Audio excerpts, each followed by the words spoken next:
Good evening, everyone. The time is 6:02 p.m. It is Tuesday, November 19th, and I'm going to call this special city council meeting to order. With the city secretary, please call the roll. Mitchell. Here. Rizzo. Present. Heiser. Here. Zuniga. Present.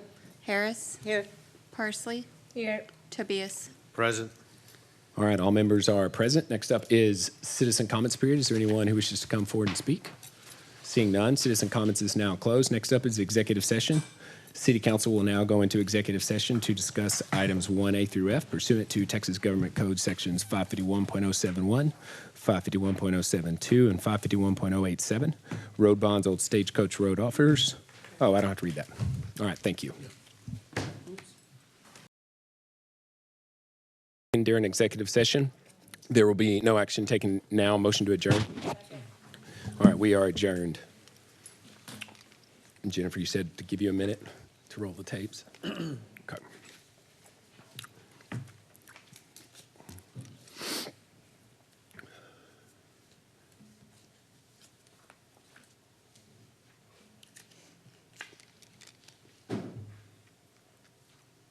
All right, good evening, everyone. The time is 7:12 p.m. It is Tuesday, November 19th, and I'm going to call this regularly scheduled city council meeting to order. Would all please rise for the Pledge of Allegiance? I pledge allegiance to the flag of the United States of America and to the republic for which it stands, one nation, under God, indivisible, with liberty and justice for all.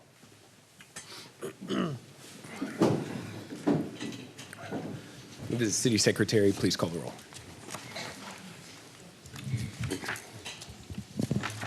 Mitchell.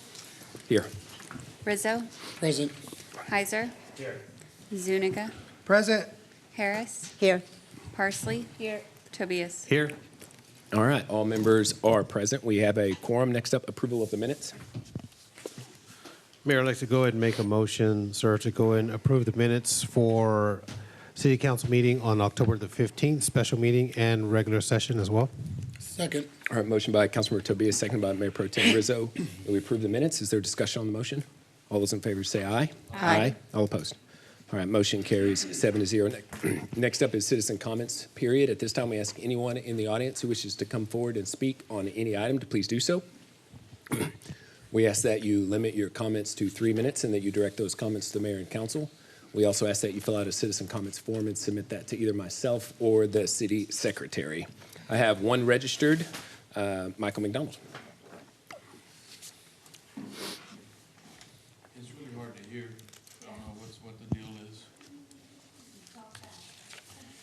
I'll talk fast. Oh. This evening I'm here to speak against the license plate readers. I'm totally against that. The license plate readers are legal in Texas, I know that, though the use of its technology is almost unregulated and can be subject to abuses.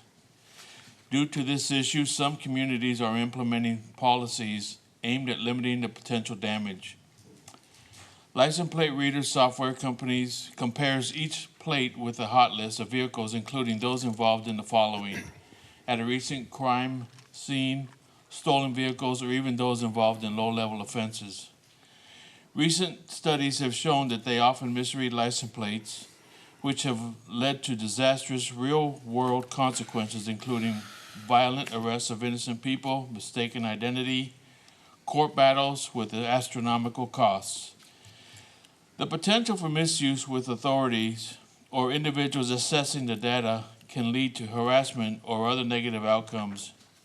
In the past, law enforcement has used license plate readers to target locations where people have the constitutional right to assemble, such as churches, synagogues, mosques, gun shows, political rallies, or where they are engaged in legal activities.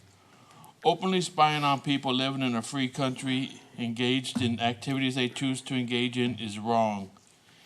As most jurisdictions have zero laws regarding license plate readers, law enforcement, jurisdiction agencies, and private sector actors can use this technology however they wish. In some instances, officers Officers have misused confidential database to get information on romantic partners, business associates, and even neighbors for reasons that have nothing to do with daily police work.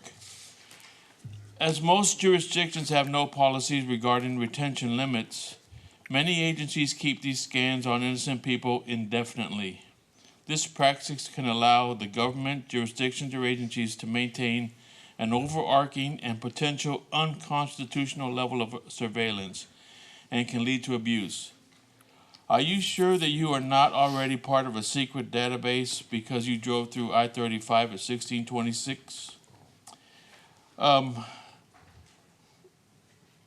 Safeguards, we need to create a ban or moratorium on law enforcement use of this technology.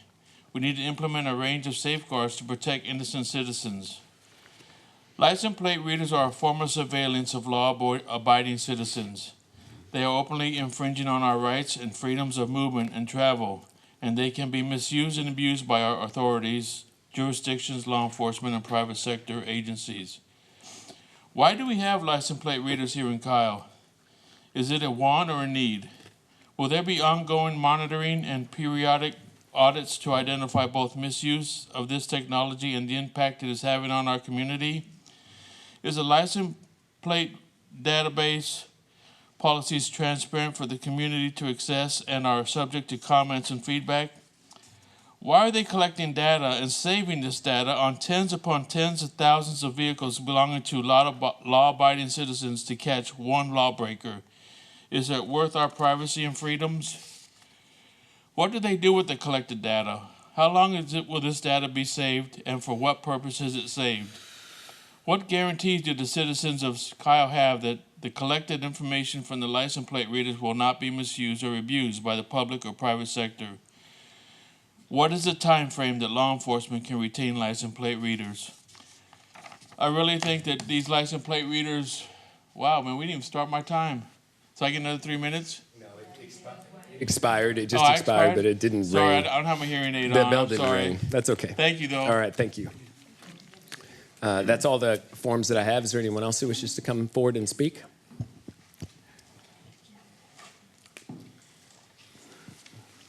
Good evening, Council. Stephanie McDonald. I wanted to talk about the First Amendment first. Pledge of Allegiance. We just pledged liberty and justice for all. At this year's August 3rd City Council meeting, after citizens spoke during citizen comments, a small number of people that were in the audience clapped. It was in no way disruptive or disorderly and did not interfere with properly recognized testimony. You can go back and watch this at 9:04 a.m. August the 3rd. The mayor immediately said, "We don't do clapping here. We won't do it," while shaking his head. He then listed the rules of decorum. The city attorney was asked for legal opinion. She reinforced the fact that the city has a right to place restrictions on speech to ensure an orderly meeting. See Rules of Council, Section H6. One man said he'd continue to clap as it was his First Amendment right. The mayor then called for a police officer and called a break while law enforcement dealt with the citizen. The mayor intimidated his constituents. It was shocking to see the mayor threaten to remove people for clapping. He also called for breaks, so the live stream was paused. The public could not view what was happening. I want to say, first of all, I have no problem with clapping during a meeting if it's appropriate, if it's not disruptive. Fast forward to October 15th, 2024 City Council meeting. I was shocked when there were 7 different rounds of applause with no admonishment by the mayor. In fact, he clapped as well. You can go back and watch these at 7:08 p.m., 7:36 p.m., 7:37 p.m., 7:38 p.m., 7:38 p.m., 7:40 p.m., and 7:44 p.m. Again, I have no problem with clapping. I think it's appropriate. I clapped on October the 15th as I did on August the 3rd. It could only be viewed as inappropriate if it was disruptive. It was appropriate on August 3rd as well as October 15th. It's true that rules of decorum can limit First Amendment rights. Those are allowed, those rules of decorum that limit them in order to ensure orderly meetings, but they must be applied equally to everyone, or else it becomes discrimination and a violation of our First Amendment rights. If the mayor said clapping was disorderly on August the 3rd, he himself was out of order on October the 15th when he applauded multiple times, and perhaps the mayor pro tem or one of the council members should have summoned law enforcement or at least reminded the mayor of his rule. It was wrong to stop a few from clapping at the August the 3rd meeting. There were many more clapping on October the 15th. It's outrageous. It's a breach of First Amendment rights, and it's a serious issue, and it must stop. This is a reflection of our current council not wanting citizens' feedback. There's a reason that a town hall meeting is needed with the mayor and the city manager. I'm going to run out of time, so I'm going to end there. Thank you so much. All right, thank you. Is there anyone else? Good evening, and congratulations to Councilmember Tobias on his reelection. I stand here before you today as a concerned Kyle resident who has been impacted by the current amended Stage 3 water use restrictions. Since October 22nd, 2022, when the city entered in Stage 2 water restrictions, residents face significant limitations on our ability to water our landscapes. On September 1st, 2023, the city of Kyle skipped Stage 3 and entered into amended Stage 3, which prohibits me from using sprinklers, soaker hoses, drip irrigation, or automatic irrigation on the following dates: October 28th through November 1st. November 11th to the 15th, November 25th to the 29th, as well as on Saturdays and Sundays. This means from October 28th through November 29th, I'm allowed to water my foundation for only 2 times over a span of 32 days. As someone who has been negatively affected by the ongoing water restrictions, I ask, how is it possible that the city can provide 7.2 million gallons of water a year to a realtor for the next 7 years, while residents like me struggle to maintain the integrity of our homes? This raises serious concerns about our priorities and the sustainability of our water management practices. Furthermore, I am troubled by the placement of this agenda item under the consent agenda, which typically allows for no discussion. Kyle's water is a significant issue that deserves council discussion and residents' attention. For the record, I can appreciate good retail as much as the next shopper. However, there is no meal, no shirt, and no product that the city can offer that is worth the integrity of my home's foundation. I respectfully urge council to discuss agenda item 23 from the consent agenda for further discussion. Residents need clarity on what will happen if San Marcos can no longer supply Kyle with water. The reason behind Texas Water Service Group's LLC's inability to service this area, and who will bear the cost associated with the necessary water lines. Thank you for your time and consideration. All right, thank you. Is there anyone else who wishes to come forward and speak? Because I have no paper. Hi. There's a form over there. When you're done, you can fill it out. I'm sorry, what? There's a form over there on the table. You can fill it out when you're finished. Oh, okay. Hi, Daniela. Hi. So this is the first city council meeting I've ever been to. I've lived in Kyle for about 4 years now. And first of all, I'd like to give kudos to the Public Works Department. I live in the peninsula in Plum Creek, and we ended up a couple of years ago meeting with the director of Public Works, I guess, and he was telling us how we can notify them as to some issues with sidewalks and whatnot. I was part of the safety committee, but they wore me down, so I said no, no more. But anyways, they have done an amazing job in Plum Creek. I mean, maybe elsewhere too, but they've done an amazing job in fulfilling the repair requests, that when I walk around, I sent it in, and they've done a great job. So I'd like to provide kudos to them. Secondly, so as I mentioned, I live in the peninsula, and whoever decided to make the no parking area on Sanders, which is, to me, a parking lot, and it's an obstacle course, especially when there are so many people that now access that street. Especially, I've noticed, I don't have kids, but sometimes I drive on that road at that time. It is crazy.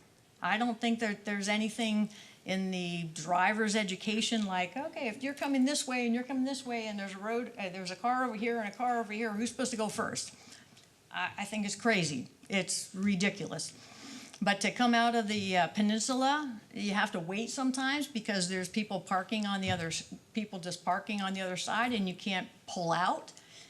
So I'd really like for someone, or you all, to look at Sanders in the area between Fairway and Kirby, specifically, because that's where in one area there isn't any fire lane or no parking. There's no parking on the other side. At one point, something changed, and it makes it easier to be able to pull into the peninsula now and not have to look, to see if somebody else is coming. So that was a wonderful thing. Whoever did that, thank you. So generally, like I said, I've never been to one of these, and I decided to come, and next time I'll come with a piece of paper and, decide when I'm gonna come. Daniela lives in the peninsula, and I appreciate what you've done, in your position. So looking at Sanders, I think is, the key thing I wanna tell you, look at it, get it fixed. Thank you. All right, thank you. All right, is there anyone else who wishes to come forward and speak? All right, seeing none, I'm going to close citizen comments. Citizen comments is now closed. Next up is agenda order. Does anybody have any requests to move any of the items around on the agenda? All right, seeing none, we'll move to reports and presentation. Agenda item number 3, proclamation recognizing Turkey's Tackling Hunger campaign. Mayor Pro Tem. Thank you, Mayor. It's a very important month for us. As we start thinking about, Thanksgiving and what we're thankful for, it's really important to remember there's those of us that are less fortunate. I'm really excited the council this year decided to do their part and donate to the Hays County Food Bank. It's really exciting to see us, helping this resource that we have in our city. And it's a wonderful resource. Today, if you went by St. Anthony's Catholic Church and saw the parking lot full and seeing all the people that got served today was really wonderful to see. To see people getting a Thanksgiving meal is important. We all want to appreciate our families and be able to spend time with them. So being able to help these people with their Thanksgiving meal was wonderful, and it was really humbling to see. It was great. Great job, Hays County Food Bank. With that being said, I want to read this proclamation really quick. City Council proclamation, whereas Hays County Food Bank represents a county-wide effort to provide adequate access to nutritious foods to low-income households and those who find themselves in food emergencies. And whereas in 2023, Hays County Food Bank provided more than 1,800 meal boxes, including a turkey and traditional holiday foods, and households in need can prepare in the comforts of their own home. And whereas in 2024, there will be 300 holiday meal boxes distributed to clients in Kyle. And whereas Hays County Food Bank has officially launched its 18th annual Turkey Tackling Hunger campaign, is an effort to raise funds for the special holiday and programs. And whereas Hays County Food Bank is committed to growing the spirit of community in the city of Kyle. Now, therefore, I, Robert Rizzo, by the virtue and authority vested in me by the council members, District 2 of City of Kyle, Texas, do hereby proclaim the month of November 2024 as Turkey Tackling Hunger Month, and call upon the people of Kyle to pledge to support and participate in this program by helping to provide families and individuals in need in Kyle and throughout Hays County with the food to prepare a traditional holiday meal at home. In testimony wherefore, the mayor, city council, city of Kyle has hereto subscribed their names and have caused the official seal of the city of Kyle to be fixed into the city of Kyle in this 19th day of November 2024. And with that, I'd like to invite Lisa up to the podium.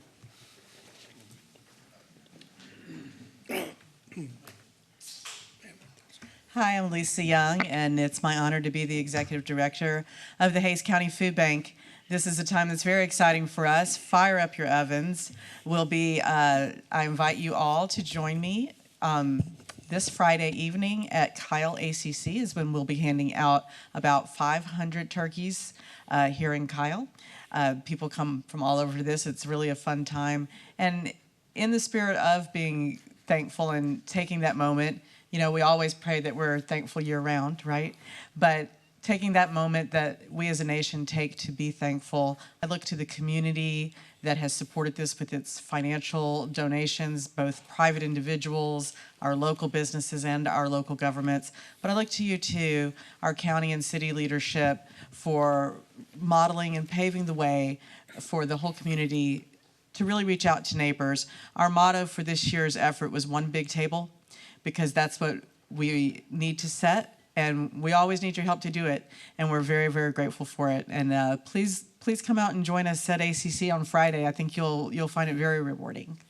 And if people are thinking about donating, where could they go, Lisa, especially with the holidays coming up? Sure. They should know that a donation, the food bank can stretch those dollars pretty vast. We really do. We do get a lot of food donations, and everyone's having food drives right now, so we're getting pretty stocked, which is fantastic.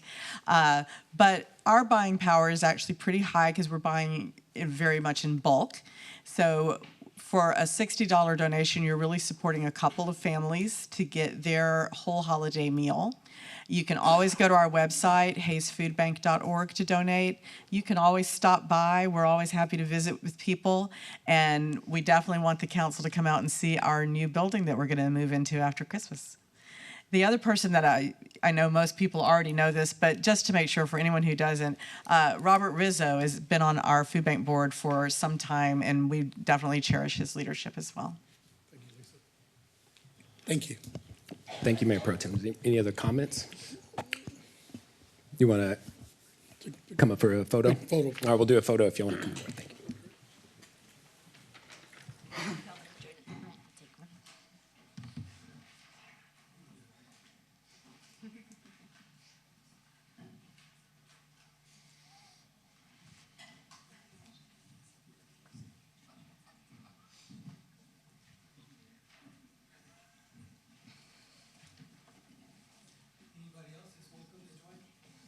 Yeah, if anyone in the audience would like to join for the proclamation photo. All right. Oh, we're all in frame. All right, perfect. On the count of 3. 1, 2, 3. Perfect. All right, thank y'all.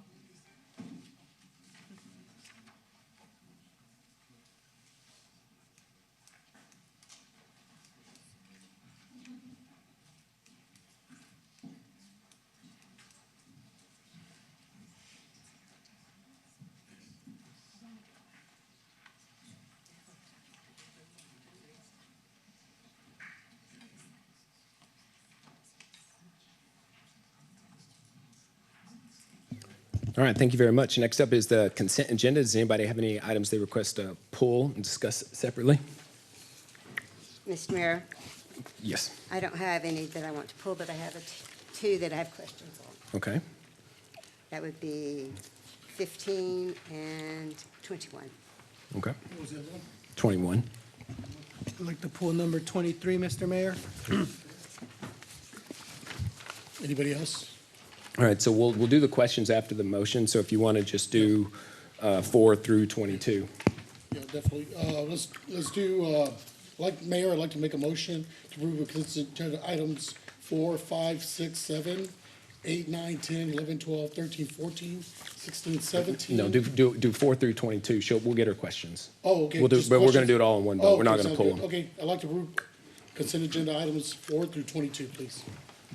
All right, that second, it's been moved by Mayor Pro Tem, seconded by Mayor, that we approve consent agenda items 4 through 22. Is there a question on the motion? Councilmember Harris.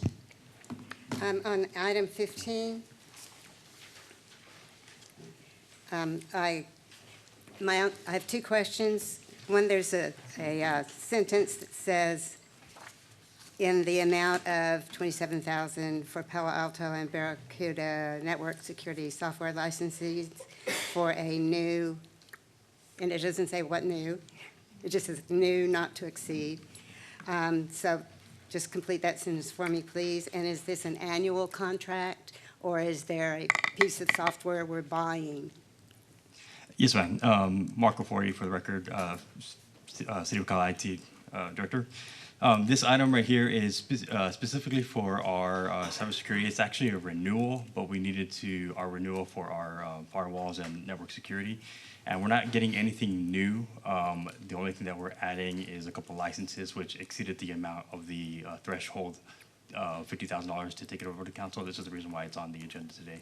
And really, what we're asking is just the approval just to renew our existing contract right now for the next year, and it is an annual. And including a couple of new licenses? Correct, for our new users. Yes, ma'am. Okay, thank you. And then on 21. Okay. 21 is just for clarification. The Center Street's project scope is given as Veterans Drive to Burleson in the staff memo and presentation. But the contract scope, which is Exhibit C, says from Veterans to Main Street. Shouldn't those say the same thing? Burleson or Main? They should, yes. I guess we didn't catch it, and I apologize for that. So what would our clarification on that be? Which is the accurate request? It would be to Burleson. To Burleson, not Yeah. to Maine? Right, I think Burleson is where the project ends. Yeah. So we can correct it when we execute the scope. We can correct it. Okay, thank you. I want to make sure I got that right. It's correct on the item, but not in the scope. The scope says to Maine, The scope says to Exhibit Maine. C. We'll straighten the scope out. the contract Yeah. scope says to Maine. We'll straighten that out. That's Okay. the one we'll straighten out. Great. So if, I don't know what the action would be, but if you approve that, then we'll just, before we execute the scope change or the final document, we'll just make sure it's changed on the paperwork. Will that do it? You can motion to amend and have staff correct the error as you've discussed. I would so indicate, please, amend that item 21 to indicate in Exhibit C that it is Veterans to Burleson. All right, second. Is there a discussion on that motion to amend? Yeah, just to add to it, not on the motion to amend, but on the subject itself, just remembering that this is our historic district, making sure we contact the Texas State Historical Commission as well as working with the Hays County Historical Commission. Very good. Thank you. All right, any discussion on that motion? All those in favor say aye. Aye. All opposed? All right, motion to amend passes 7-0. Any further discussion on consent agenda? All right, all those in favor say aye. Aye. All opposed? All right, motion carries 7-0. Next up is agenda item 23, consider approval of a resolution authorizing a wholesale Mayor, water. we still have to vote on items, was it 4 through 21? Did we vote on that? We did. It was Okay. two votes, the motion to amend Okay, and then, my sorry. yeah. All right. Actually, Jennifer, I'm going to put you in the habit of it. So agenda item 23. Okay.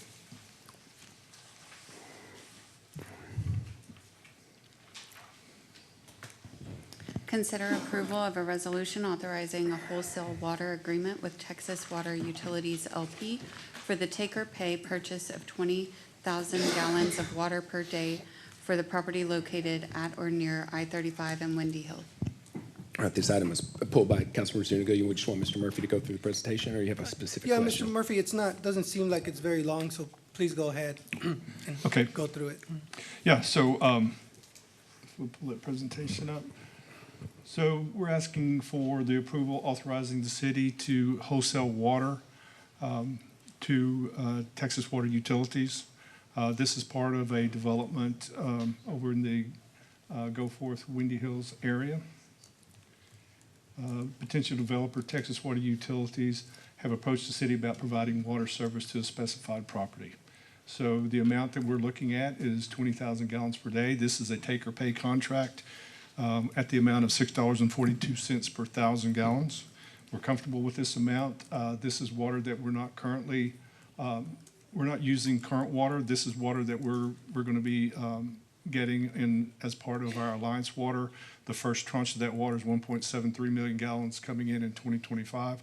We do not anticipate this development to start taking water until sometime in 26, maybe early 27.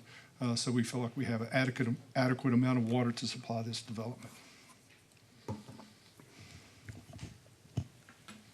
Okay, so, yeah, so I guess the council has a few more details, and you just mentioned that, so this is not water that we're currently using, and that we can sell to TWU. So getting questions from residents is, we're in stage 3, Mr. Murphy, Yeah. and they're concerned that we don't have the resources. And I guess the question is, why are we selling the wholesale water, since we just bought water from San Marcos last Right. year? So that's a good question. That's not the water that we're talking about for Okay. this development. The water for this development is going to come online after February 2025, which is 1.73 million gallons per day. And then in early 27 or mid 27, we've got another 2.3, I think, million gallons coming in. So we feel very comfortable with this small amount of water. And this is going to provide water services for a McDonald's, a Lazy Boy, and a Chuy's restaurant. Potentially, right?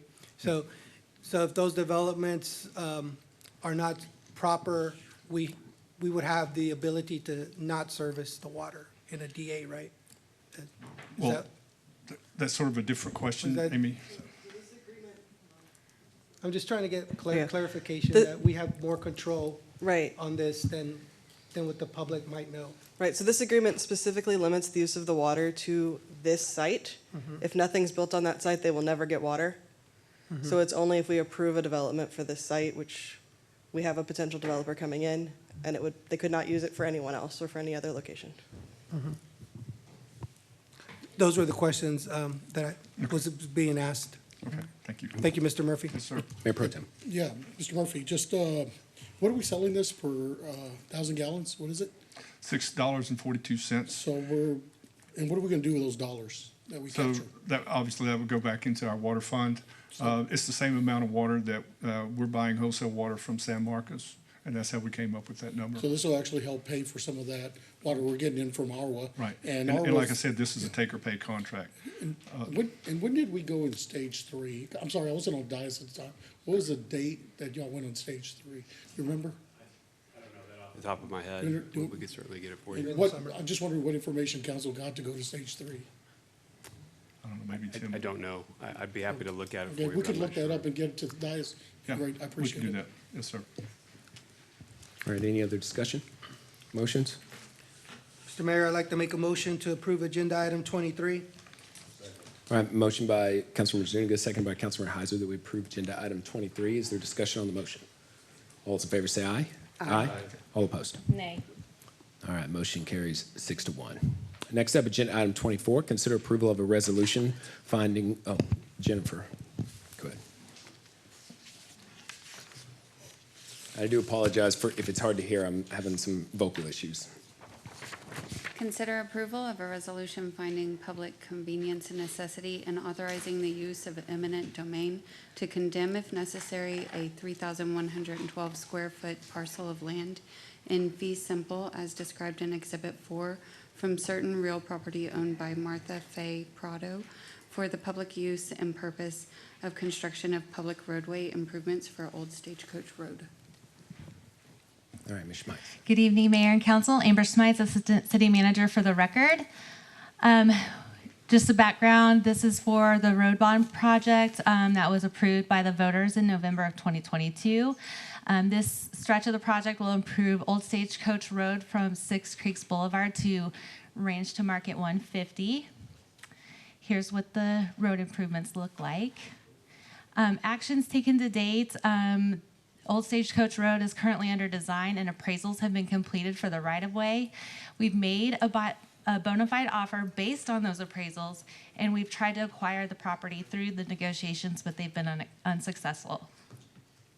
Here's the parcel that we are asking for a PCN on tonight. It's owned by Martha Faye Prado. We need 3,112 square feet. And so by finding a public convenience and necessity, it authorizes the council to use eminent domain to acquire the property. Options are approve or deny, and we recommend approve. Are there any questions? All right, this item does require a specific motion, but does anybody have any questions or comments on that item first? All right, Councilmember Harris.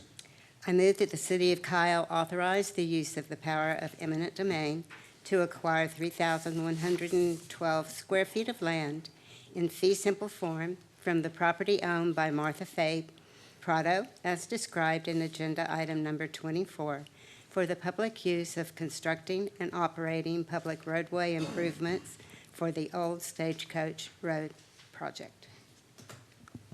All right, second, motion by Councilmember Harris, second by the mayor, that we approve agenda item 24. Is there discussion on the motion? All those in favor say aye. Aye. All opposed? All right, motion carries 6-1. All right, next up is agenda item 25. This item has a public hearing. First and final reading, consider approval of an ordinance of the City of Kyle, Texas, approving the amended and restated project and finance plan for tax increment reinvestment zone number 4. City of Kyle approving the expansion of the TERS board, adding additional projects and expanding the boundaries of the zone, approving an interlocal agreement pertaining to the zone and other matters related thereto. This item has a public hearing. All right, this item has a public hearing. Ms. Libby, if you want to present, then I'll do the public hearing. Sure. Mayor, City Council members, good evening. My name is Stephanie Libby with Norton Rose Fulbright. Our firm serves as bond counsel to the city. We're here tonight asking the city to consider an ordinance to both expand the boundaries of Tourist 4, add additional projects, to authorize improvements within the tours itself, and then also authorize an interlocal agreement with Hays County. So if you all recall, Tourist 4 was originally created in connection with the development of Limestone Creek and one of the city's public improvement districts. At the time of initial creation, the tours was a city-only tours, and so only the city was contributing tax increment to help support some projects within that development. We're here tonight to request the expansion of the tours to add additional land that's adjacent to Limestone Creek in order to support further development of Go Forth Road and a proposed city-county building that could be built in the vicinity of the tours. In conjunction with the expansion and the addition of these other projects, the county has also agreed to participate in the tours. So we'll take a tours from a city-only participation to a city and county participation. City and county participation will be, those tax increments will be eligible to use for the Go Forth Road expansion, some improvements within the Quail Ridge subdivision, and then also, again, a proposed joint city-county facility that would be built in the vicinity of the zone. The amended project and finance plan includes some proposed costs related to these improvements, and those are shown now. Right now, it's earmarked about $75 million for Go Forth Road, $10 million for the Quail Ridge improvements, and then $15 million for the proposed city-county facility. Timeline for when we think costs would come online. We show some expenditures beginning in 2025 and then flowing through until 2035. The date of these expenditures right now are proposed because it will be driven by development within the zone. So sooner the development occurs within the zone, sooner some of these projects can be undertaken. A couple different financing options associated with the projects, especially Go Forth Road. Go Forth Road was included in the county's recent county road bond election, and so it's possible that the county may choose to issue road bonds to finance all or a portion of Go Forth Road. These tourist revenues could be used to help support all or a portion of the debt service payment for the county bonds. And then the alternative is that if independent development comes along and is able to support Go Forth Road, those tourist revenues would be eligible to support that development through a private developer, which is how it was done in connection with Limestone Creek. The next slide just shows, from a financial standpoint, one of the requirements of the project and finance plan is just financial feasibility. So that just shows proposed tax increments that may be generated in the zone if development occurs as it's currently projected. This is the same slide, just greater detail. These are actions that have happened to date in conjunction with this Tourist 4 expansion. We did come before City Council previously to have the public hearing. We opened, held, and closed the public hearing. Since that time, we have also gone to Hays County.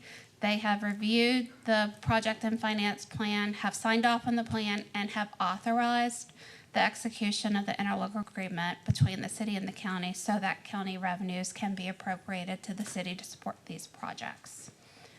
So with that, tonight we're before the city requesting that council hold the public hearing and then adopt the ordinance to authorize the new project and finance plan, expansion of the zone, and then also the addition of county representatives to the tourist board itself.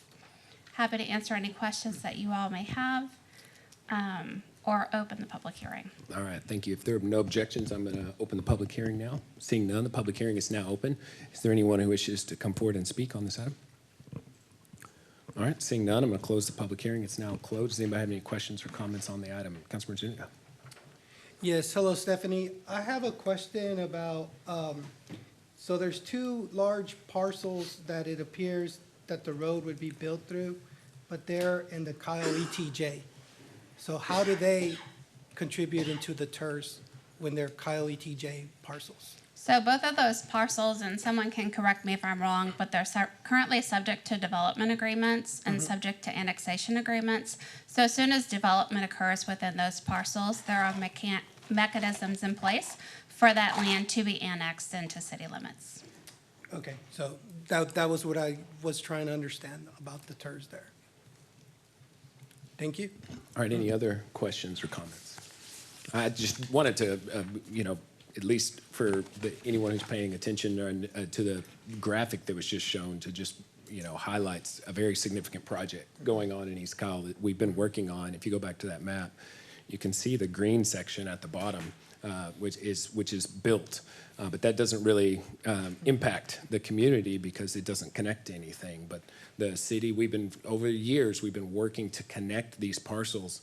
And by keeping the project alive, we were able to get the county to see the vision and put the go forth extension on the bond, which was just passed. And so now, with limited exceptions, every bit of that purple road is funded and underway, and it's going to create a major new arterial connecting the Yarrington exit north and south so that you don't have to use I-35 and or 150 between Lehman Road and I-35, which bottlenecks. This is intended to take a lot of pressure off, but this is no longer just a line on a map. I've been seeing this line on a map for more than 5 years.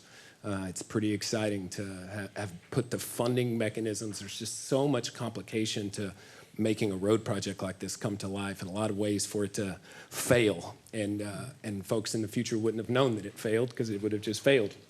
But kudos to the county, kudos to the city and the voters who have been behind this project. It's going to make a big difference, and I'm really proud to cast this vote. And I'll second what you just said, Mr. Mayor. As one of the residents that lives on 150, to get south, there is no other way except crossing over 35. So this Go Forth Road is going to be a game changer for that area, because now we have that connectivity.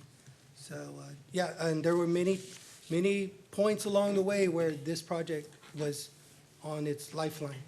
So just to see that we're this far, it's really amazing. Any other discussion? Mayor Pro Tem. Yeah, Mayor, I just want to thank staff for all the hard work. When we started having these conversations with the county about putting this road on the bond, staff and several on the dais were part of the talks and negotiation, went to the county and really showed a true vision for this road. And just your hard work really helped this project move forward into the bond. And also want to thank the county commissioners for listening to us as well. They definitely had a big part of this. I just want to thank everybody that was a part of this project and helping to bring forward. Thank y'all.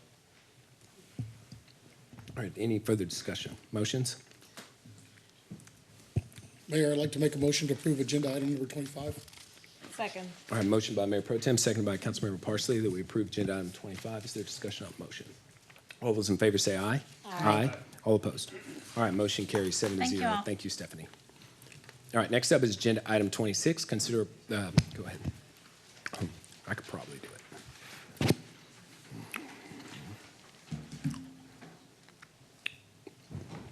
Another exciting item.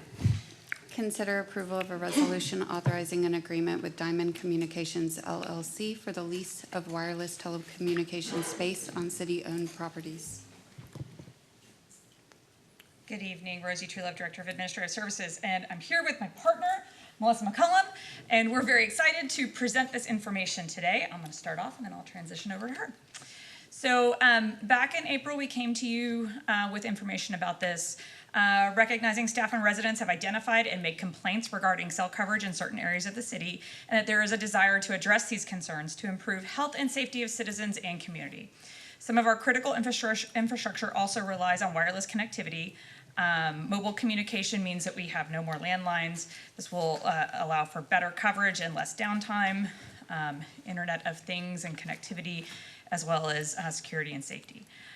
So we recognize there are current gaps in our cell coverage. This map identifies potential areas for new towers or co-location of facilities in green and areas with poor coverage that would be improved in red. And this is an example of what would be studied citywide to reduce gaps in coverage. And these additional gaps exist in various areas of the city, or there are additional, rather, gaps that exist in various areas of the city that also need to be addressed.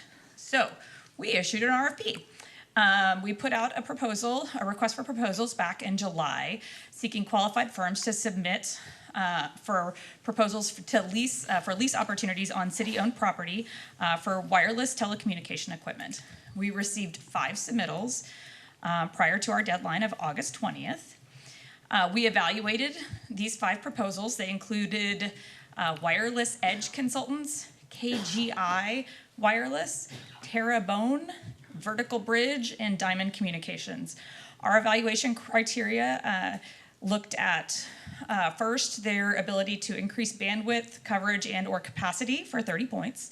Item 2 was aesthetically appropriate use of the property for 20 points. Item number 3 of our evaluation criteria was evaluating their technical expertise and capabilities and documentation of need for 20 points. And lastly, we evaluated them on their experience with similar projects for 20 points and total revenue to the city. Our selection is Diamond Communications, or our recommendation rather, and Melissa's going to go over why we recommend Diamond Communications. Thank you, Rosie, and council members. Diamond Communications really stood out in that they would help us at the city really understand and maximize some of our revenue potential on our city facilities. They'll really work with us on streamlining management. We would work with one company that would help us manage the multiple wireless communications and providers, so we're hoping more than one user is on each individual tower. And they have a lot of industry expertise, so they've done this not only with other governmental entities such as other school districts, but they work with other cities as well.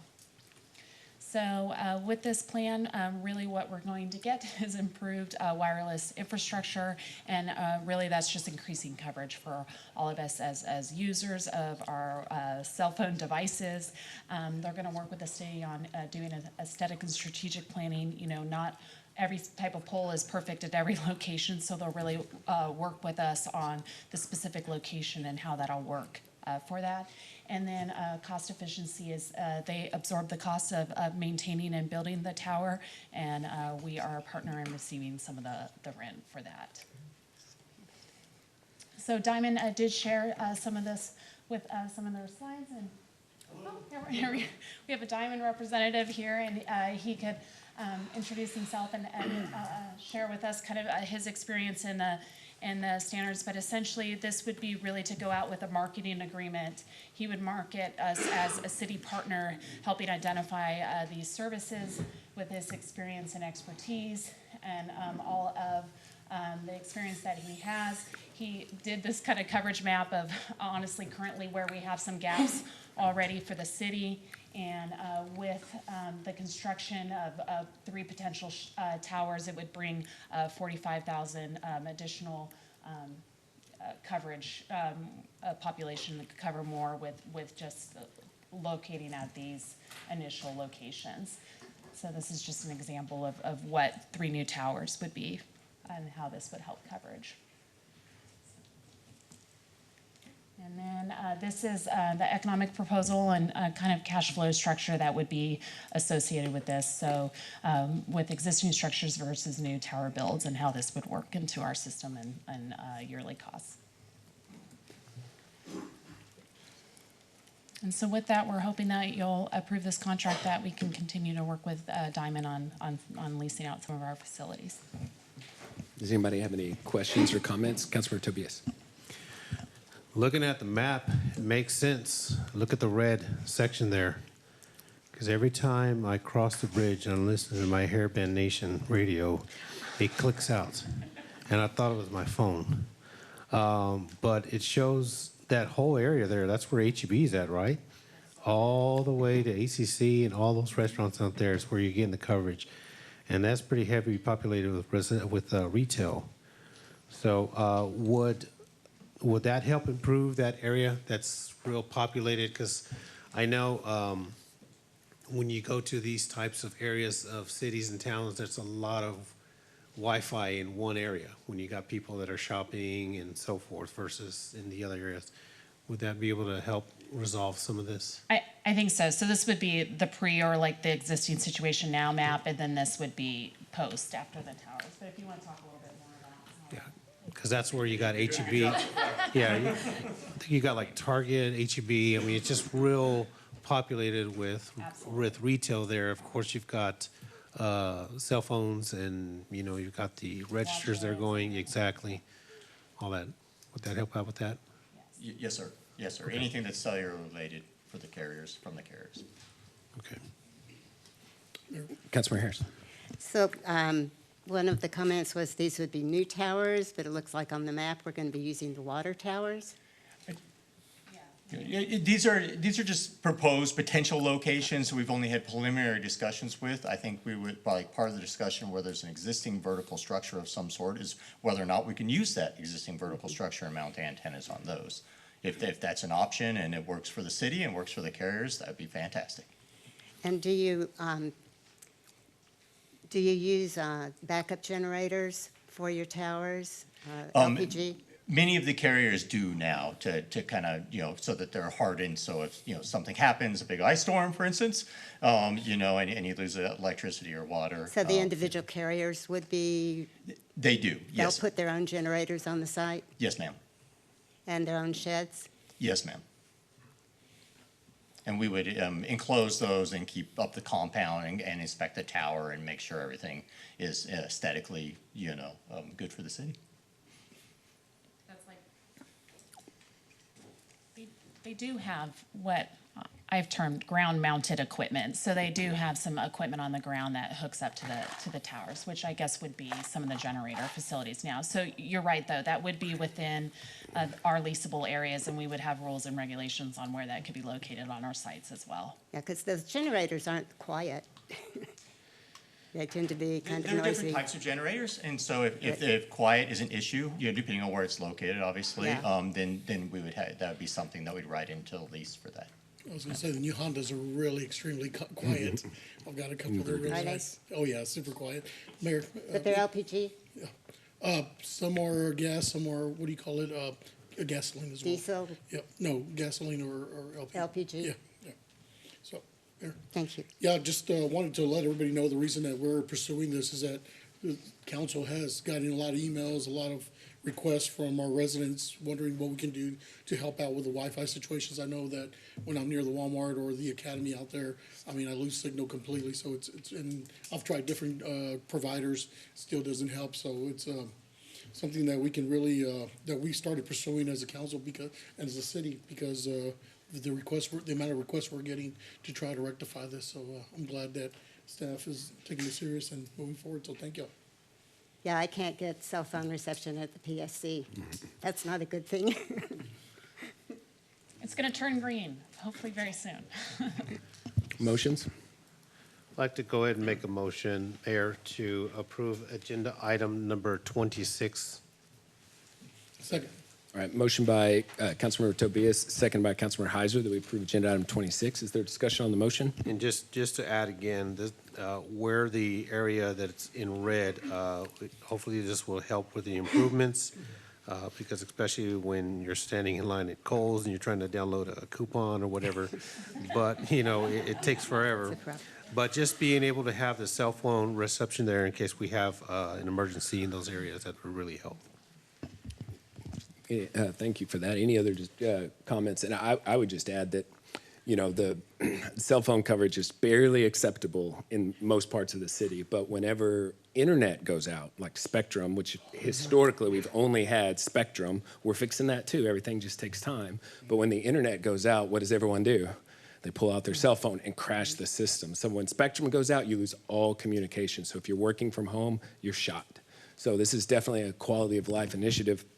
And it started, like Mayor Pro Tem and Councilmember Tobias was saying, it actually started back in Frisco because we were noticing how great their cell coverage was. We were touring with them and all their staff, and they said, yeah, it's by design. We recognize that cell tower sites are increasingly in limited demand, are high demand, and it's difficult to put that infrastructure in. And so Frisco started leasing out their water towers. Well, Kyle has always not allowed that because we thought, man, we don't want to put a bunch of stuff all up everywhere. But they drove us around and showed, and number one, great coverage, and number two, it's a revenue generator. They were generating over $1 million a year in franchise revenues off their towers while increasing the value to the residents. And they were very careful about how they would put those. But it's not.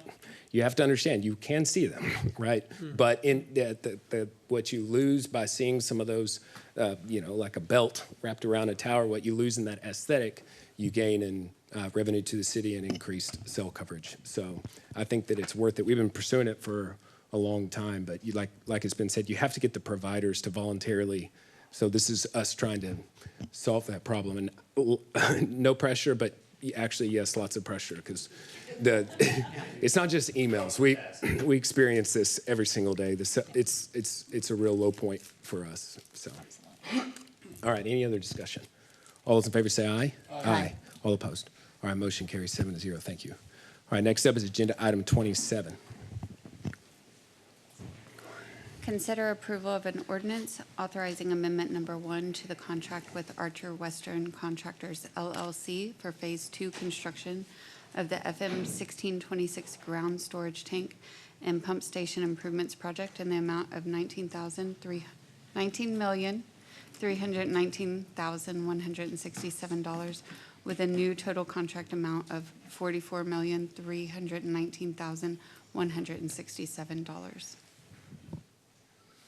Do you want to do the next two at this as well? Yes, sir. Okay. We'll go ahead and open 28 and 29 also. Okay.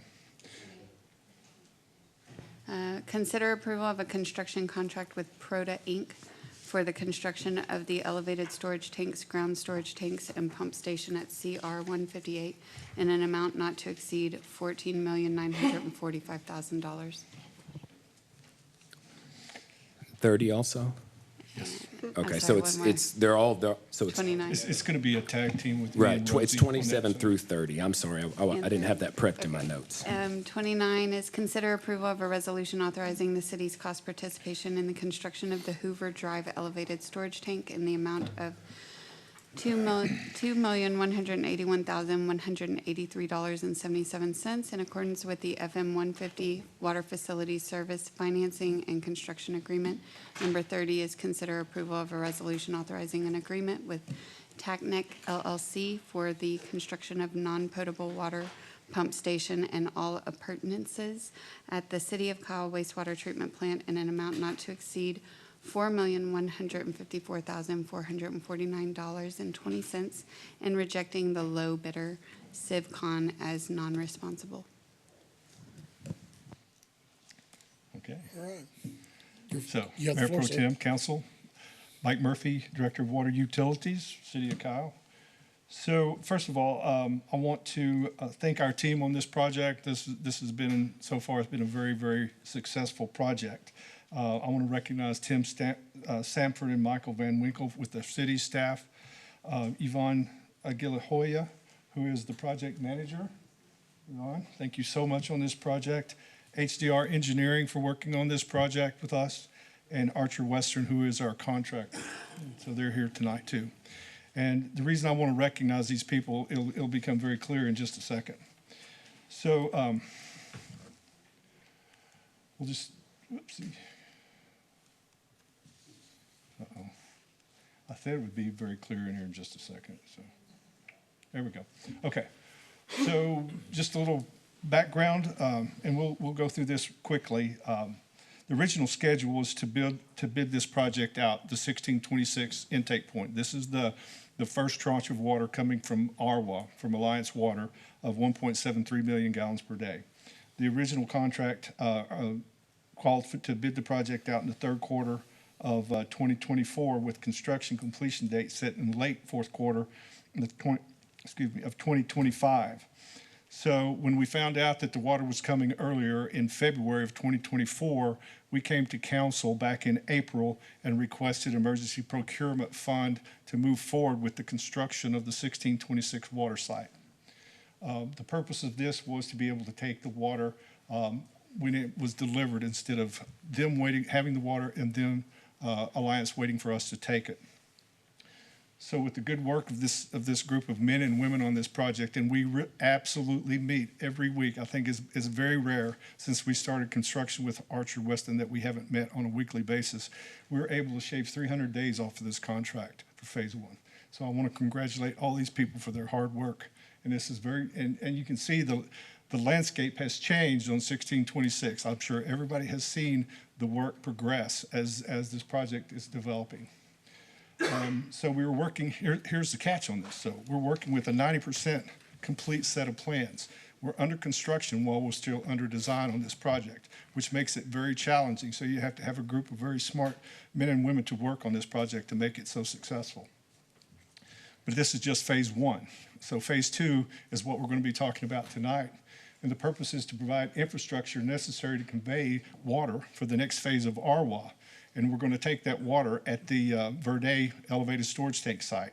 It's critical to this project and to the transmission of water across all three pressure planes in the city. So this is a very critical project, piece of that project. Now, this is not the third take point, but this is the next logical phase of this project. So the plans are now 100% complete, and so changes to the contract have occurred between the 90% and 100% complete set of plans, and that's what we're wanting to talk about tonight. So phase two, the plans are 100% complete. They were submitted by HDR in September, this past September, and then we're anticipating substantial completion by 2026. And so what you'll see as a result of that, we'll be able to move water as the second tranche of water comes from Alliance. This is very critical to that. And so there's just since they're moving so fast, since we took this picture, obviously several things have changed to this site. You've seen the concrete style reinforced concrete around the existing tank. I'm not sure that's exactly the way to phrase that, but that's what it looks like. And so if you go out there today, you can see a gray concrete tank out there on site. So phase two will provide the infrastructure, like I said earlier, necessary to convey the ARWA delivery point in the second quarter of 2027. Components of both 1626 and the Verde elevated site will provide the ability to influence water across all three pressure planes. The phase three, and so there's still another phase to go, and that's the transmission line. And we'll be coming back to you next CIP to ask for additional funding for that part of the project. So this is what you see right now on the Verde site, right? You haven't seen a whole lot of work taking place out there, but very shortly, you're going to see a lot of activity on this particular site. We are in the process of procuring materials, equipment, pumps, everything necessary to move forward with this site. Plus, we have additional phase two work that we're going to do on the 1626 site. So just quickly walking around this map here, I can give you an update on what we're going to do. So if you go up to the top left-hand corner, you'll see that we're going to demolish that existing control room. We're taking that out. And then as you move down to the left, that's going to be our new chlorine building. And then below that, we're going to have an enclosed generator that's going to be sound attenuated as part of that closure. And then as you go around to the right, that's going to be our booster pump station and electrical control room. It's going to have an 8-foot masonry fence around the entire site. And you can see in that drawing sort of the the shaded area, that's going to be asphalt paved roads. And then we also have an additional site located, which is space for future ground storage tank. So we're going to be moving very quickly on this project, and we're going to be ready to go in 2027. So what we're looking at tonight is the funding, and from the time we did the original estimate based on 90% plans to where we are today with the 100% plans, we're adding additional costs to the site and design and these are the list of reasons that we're adding to the cost of the phase 2 site. So Union Pacific bore underneath the railroad, we identified a AT&T cable that had hundreds and hundreds and hundreds of connections inside of it. We did not know it existed, and so we were going to have to take that cable under the railroad. And thanks to the good work of many men and women on this project, especially Jesse Elizondo and his connection, Tim Sanford, Yvonne, this was going to cost us $1.1 million to do this project, plus several delays. And so we put our heads together, and then working with Archer, Western, and HDR, we're able to get approval of that within a few weeks.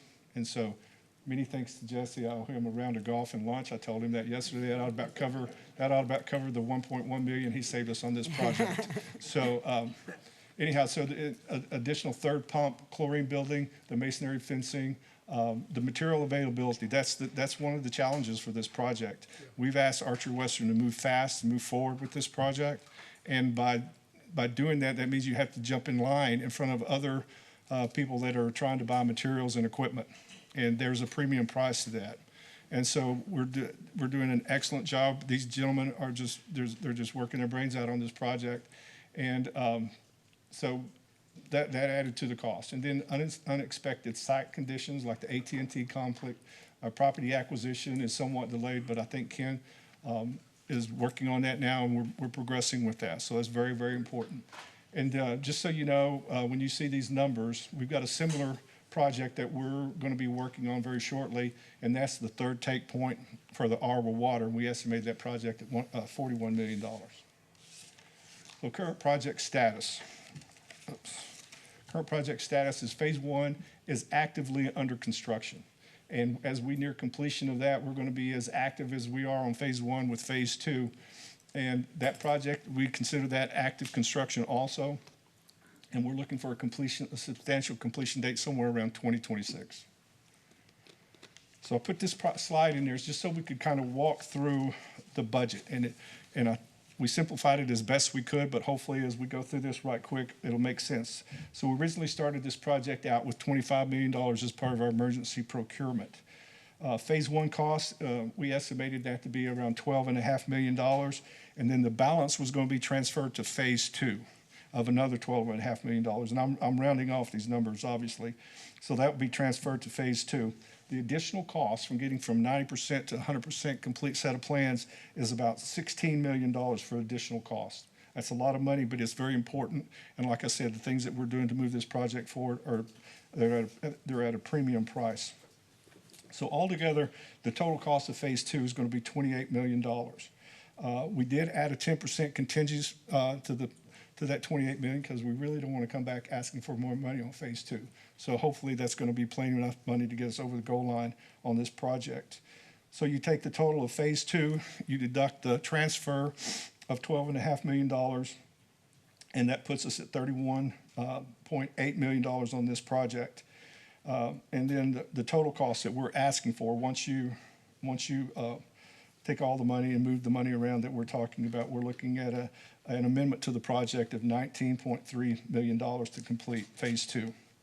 So staff recommends that, let me get back to that slide, sorry. So staff recommends that you consider approval of an ordinance authorizing amendment number 1 to the contract with Archer Western for the amount of $19.3 million with a new total contract amount of $44.319. And so the funding source is it says issuance of CO bonds, but Pervez made sure that I get this right. It's issuance of new CO bonds. So that's what staff is requesting. And then we've got We've got our city team, we've got our engineer, and we've got our contractor if you have any questions. Councilmember Harris. Just an education question for me. Chlorine is a dangerous chemical, and we've got chlorine buildings on site. Yes. Can you tell me what the safety precautions are for that, for the chlorine buildings?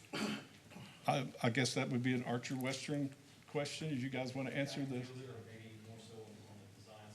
Or, okay, so we got it, I don't know, so I'll get you that information on the safety. But yeah, we'll make sure that. Do you have that answer? Okay. Oh, come up to the mic.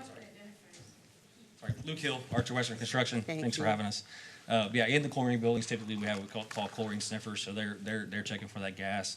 And it has automatic regulated valves, so when it sees that sniffer, not only does an alarm go off to let staff know what's going on, and that goes to the top end, so that goes all the way back to the operations building here on the other side of 150. But also the actuated valves will begin to shut off the chlorine system, so everything will be all isolated to that. And then when that fails, we're also required to have windsocks on site, just so if someone's actively working and there is a chlorine leak, you got to get out there, alarms go off, where do you go? There's a procedure in place. You obviously go upwind, so you look at the sock and get upwind. So those are just kind of the standards that are built into the protection there. Thank you. Yes, ma'am. Appreciate it. Councilmember Zuniga. Thank you, Mike. Just a quick question.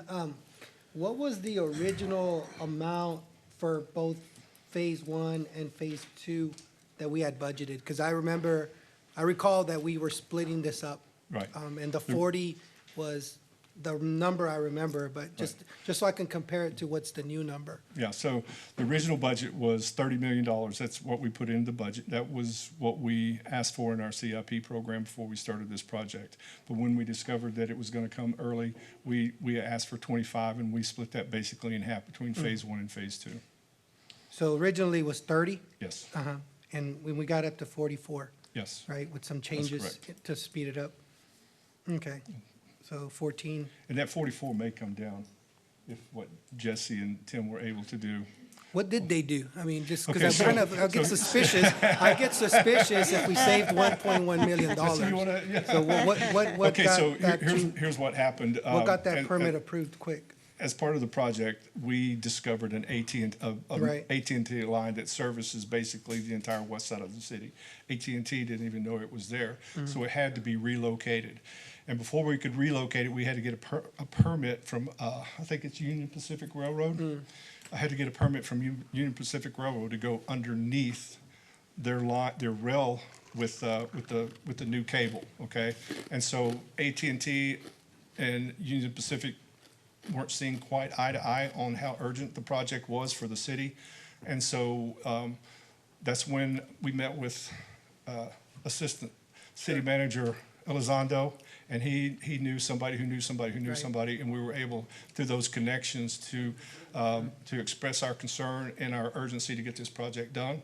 So that delay, I think Archer Western put in there $1.1 million for delay on that project and to do that line. So by doing that and taking from several months to do it to just a few weeks was a massive improvement and help to that project. So we've been working very closely with UPRR on trying to get the railroad crossing and Kohlers, and through our connections with Aiken Gump and some of the individuals they connected us to with UPRR, Jesse was able to reach out to UPRR, the right person. These are very large, complicated organizations, to getting to someone who actually can move the project forward quickly, and then finding the right person at AT&T to do that is difficult. And so Jesse was able to navigate through that, find the right person, and move that forward quickly. Speed was really important, as well as cost, but just to make sure it could happen. And I will say, Mike, that everyone has seen the big water storage tank now on 1626. So it's good to see the hard-earned tax dollars at work building that infrastructure for the future city that we're building. And it was about, everyone was asking what was being built there. Yep. Now they see. It's a big storage tank. And that, I'm glad you mentioned that, because that ground storage tank is going to pay dividends on other projects, because having that stored $3.5 million project helps us peak shave some of these water projects, smaller water projects that we're working on. And so the holdup on some of these projects has been maximum daily demand or peak daily demand. And by having that 3.5 million gallons available to us, will make it easier for like these little projects, these little 10, 20,000 gallon per day projects. Thank you, Mike. Yes, sir. Or you want to keep going? 29, or 28, I'm sorry.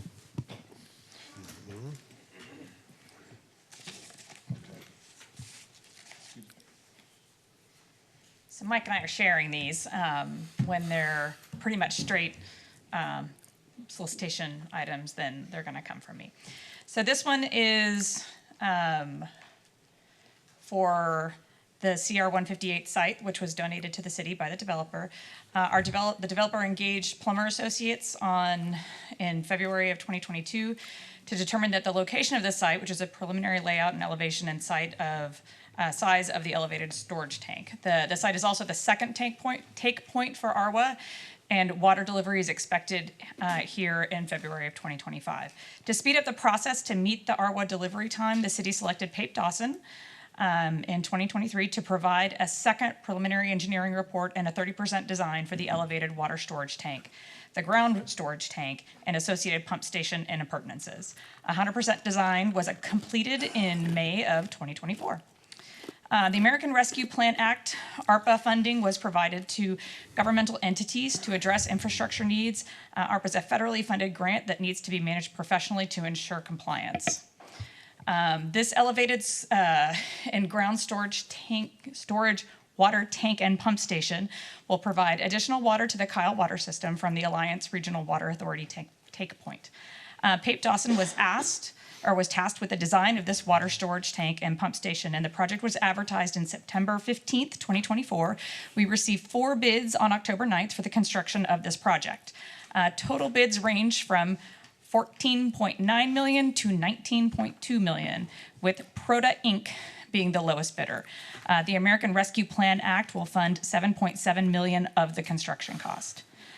The construction of the elevated storage tank, ground storage tank, and pump station and associated appurtenances is shown on the image there.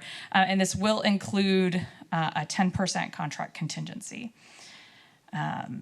So we have 2 options on this particular item, to approve the contract or to deny approval of the contract, and staff recommends approval of the contract.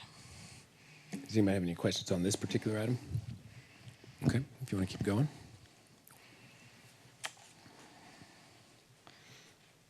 So the next one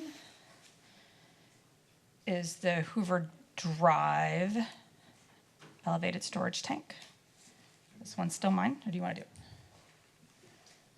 Okay. There you go. Thank you, Rosie. I am so sorry. It's okay. I got my big butt. Okay.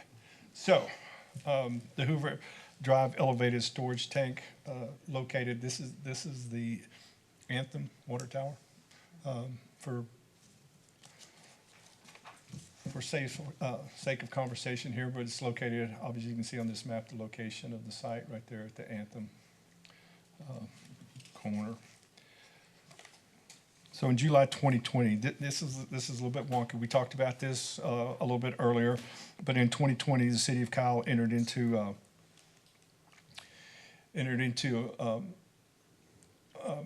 facility service financing and construction agreement. The agreement contemplated cost sharing and water system facilities that would serve several developments.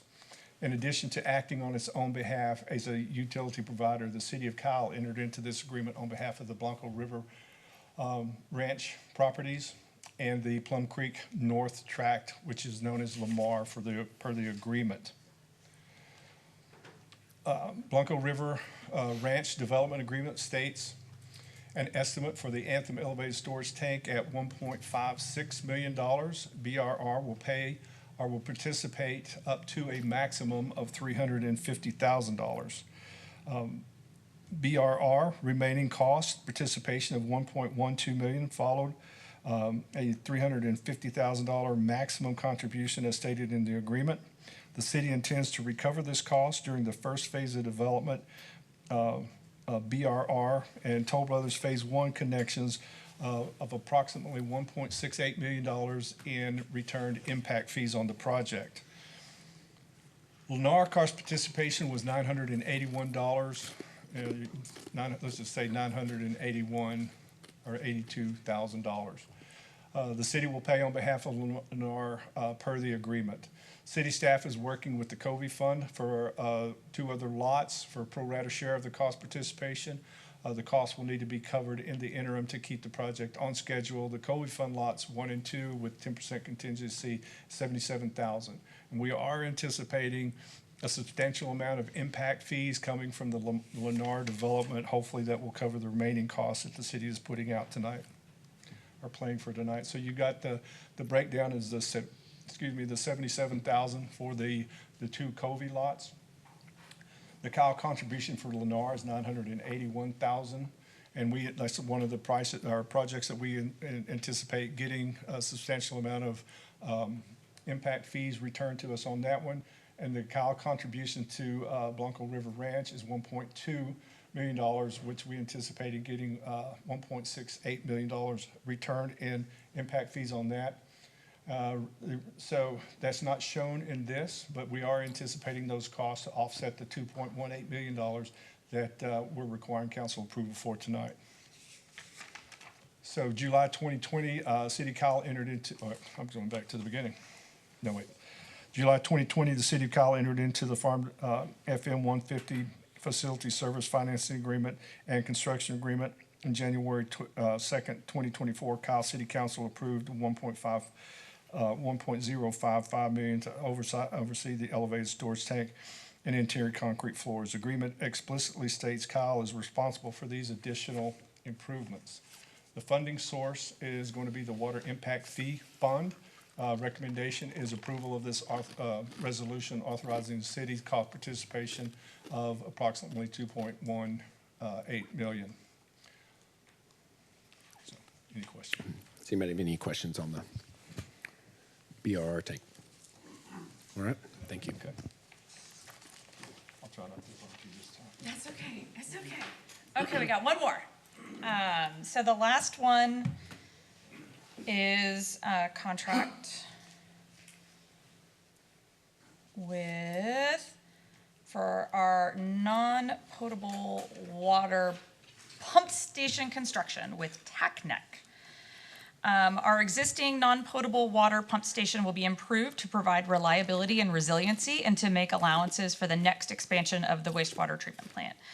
STV was tasked with the design of the non-potable water pump station project, and the project includes a skid-mounted non-potable water pump station and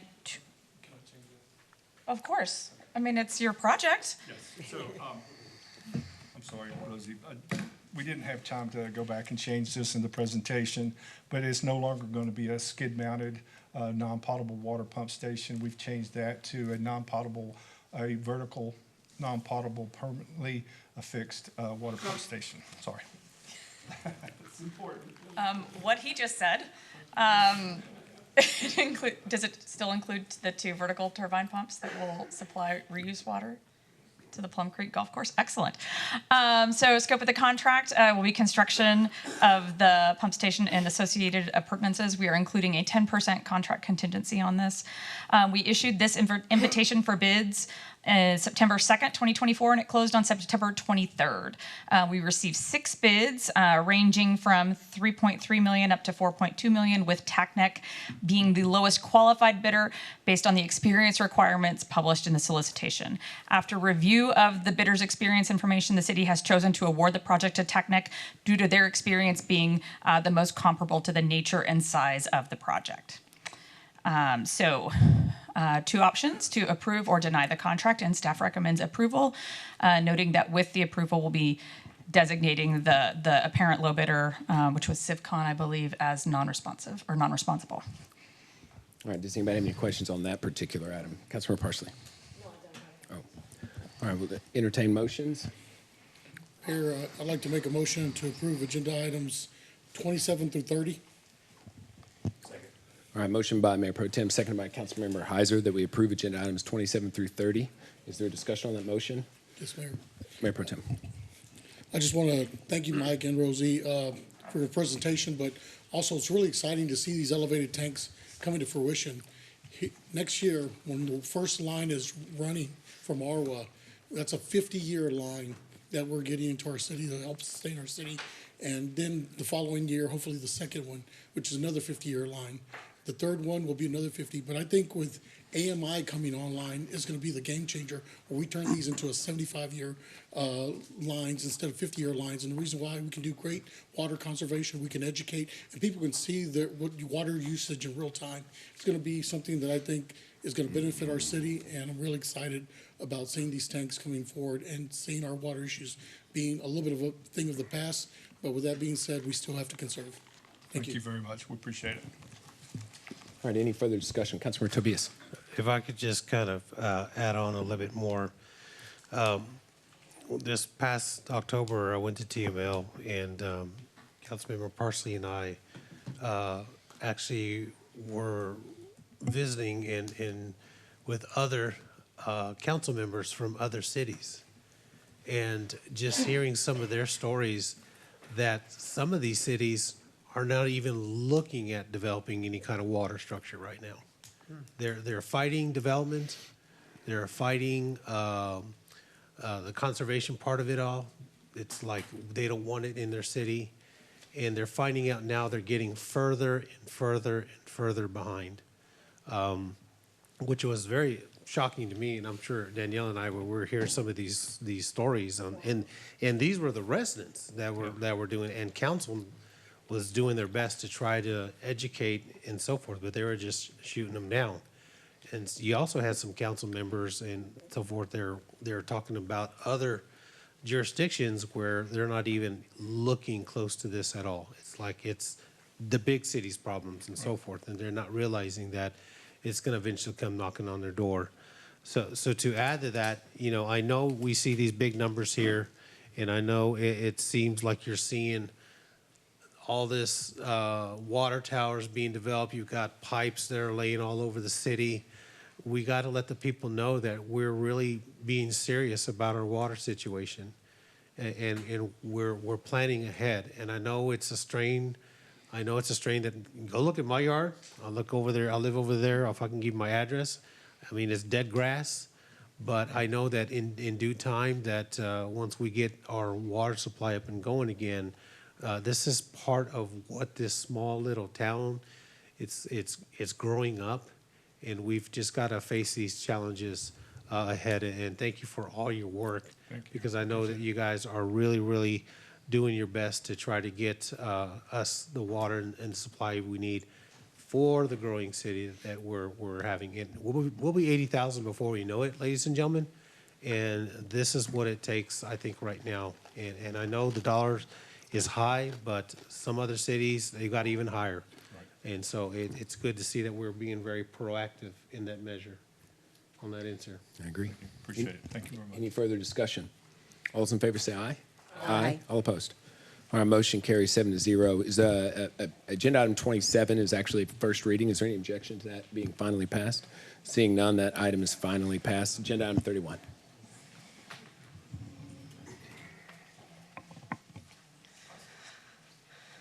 All right, good evening, Mayor Pro Tem and Council. Amy Alcorn-Reed, City Attorney for the record. So we're here today on this item to talk about really two things. First, we're asking the City Council to approve a resolution that adopts criteria to be used in the redistricting process. These criteria talk about focusing on census block data and voter precincts and not wanting to divide them because it gets harder to organize maps when you do that. And then the second thing we're going to have is Mr. Caputo is going to present his example Plan A that he has put together. That would be a compliant redistricting plan in his opinion. So I'm going to go ahead and pass this over to Mr. Kabi Caputo from Bickerstaff. Good evening, Mayor Pro Tem, Council, City Manager. Kabi Caputo with the Bickerstaff Law Firm. Here to talk about example Plan A. This is strictly an example. It is just us moving blocks around to get the numbers right. I'm happy to report it really makes the numbers look really good. But it may or may not actually work for you, and that's the whole point, is you and the community need to have feedback on the plans. And so I'll just kind of go through what we've got. So this is what we're calling example plan A. It is really just two things that had to move. Does this have a laser pointer on it? Yeah. But you can't see it on the screen. Okay. The two things that changed were part of District 6 pushed over into District, down there where the red is. Right in there. So, no, go back up, I'm sorry. Yeah, right in there. Yeah, exactly. So District 6 pushed over into that area. We just moved it into 4 and took it out of 6. That moved somewhere around 2,400 people. And then down in the yellow area in town, between... Is it possible to zoom in on that anywhere? Yeah, there's a better map here. Let me pull it up. This is probably the best map to look at. So what moved here was basically from Plum Creek over to Masonwood, and basically from I-35 down to Lehman, moves out of District 2 and into District 6. So what we were dealing with, just to refresh your recollection, is that we had District 2 was way too big, District 4 was small, and District 6 was actually almost perfect. By moving these two blocks, basically, these two sections of town, one into 4 and one into 6, we end up with a plan that, let's get to the numbers, is within the 10% overall deviation. You see we're at 8.74%. District 2 is a little bit undersized, about 350 people undersized. District 4 is now oversized. So District 4 went from having too few people to having more people than the ideal district size. And District 6 is also undersized by about 150 people. So, no, 450 people, sorry. And so we're within balance. The numbers all work from this perspective. We did not change. You had 2 Hispanic majority districts in total population under the old plan. You still have that here, being 2 and 6. When we look at the Hispanic, or the voting age population broken out by ethnicity, you see that District 2 is within 0.08% of the Hispanic population it had, voting age population. So effectively no change. District 4 actually went up a little bit, something on the order of, hold on, I have a map here. Something about 1.5%, more Hispanic voting age population as a percentage of the total population. And then District 6 moved from 49.8 something, 49.86 to 50.83. So it went up by almost exactly 1%. So we end up with 2 districts that are Hispanic majority voting age population under this fairly simple shift around. So as we like to say, there's a million ways to do this once we actually, start moving blocks around. But this design generally complies with the criteria that we'd set out.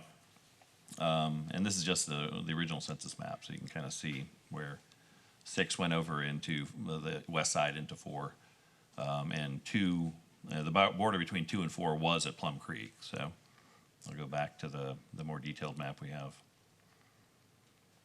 which is really this one here. So we've kept all the, we haven't broken up any census blocks. You do have some very odd census blocks down in District 2 over there on the east side. If we get into changing things around from here, it will show you when we can bring the software down here. It goes on the screen. My GIS person is at her house and just maneuvers the map around. But we can show you how there's really odd shaped blocks over there on the east side. I don't think they would be moving around, so it's not that big of an issue. And I will point out there's that little area in the middle there that is sort of, I think it's an area that you're either annexing or have already recently annexed or will be annexing. And we sort of arbitrarily assigned it to District 2 It could go into 6. Apparently, there's no population in there right now, and I think it's expected to be some sort of commercial development, so there probably wouldn't be population. But that's my understanding. Obviously, you guys know a lot more about your zoning in your city than we do. And so that's it. It's 2 moves, population balanced out, didn't change the ethnic balance at all, and you're within the 10% limit for total population deviation. I'm happy to answer questions, talk about it, see what you all think. Does anybody have any questions or comments? Councilmember Harris. 2. This is from the 2020 census. Yeah, we're still using the 2020 census data because that's the only data sets we have that gives us voting age population and ethnicity and racial breakdown. Yeah, so this does not consider the massive growth we've had in the last 4 years. No, and there's no way to do that. Now, what we could do, and this is if you want us to go through this exercise, we could have your staff give us your utility map that shows all the houses connected to your utility system, and we could use that to calculate total population based on your assumptions and your system model of persons per household.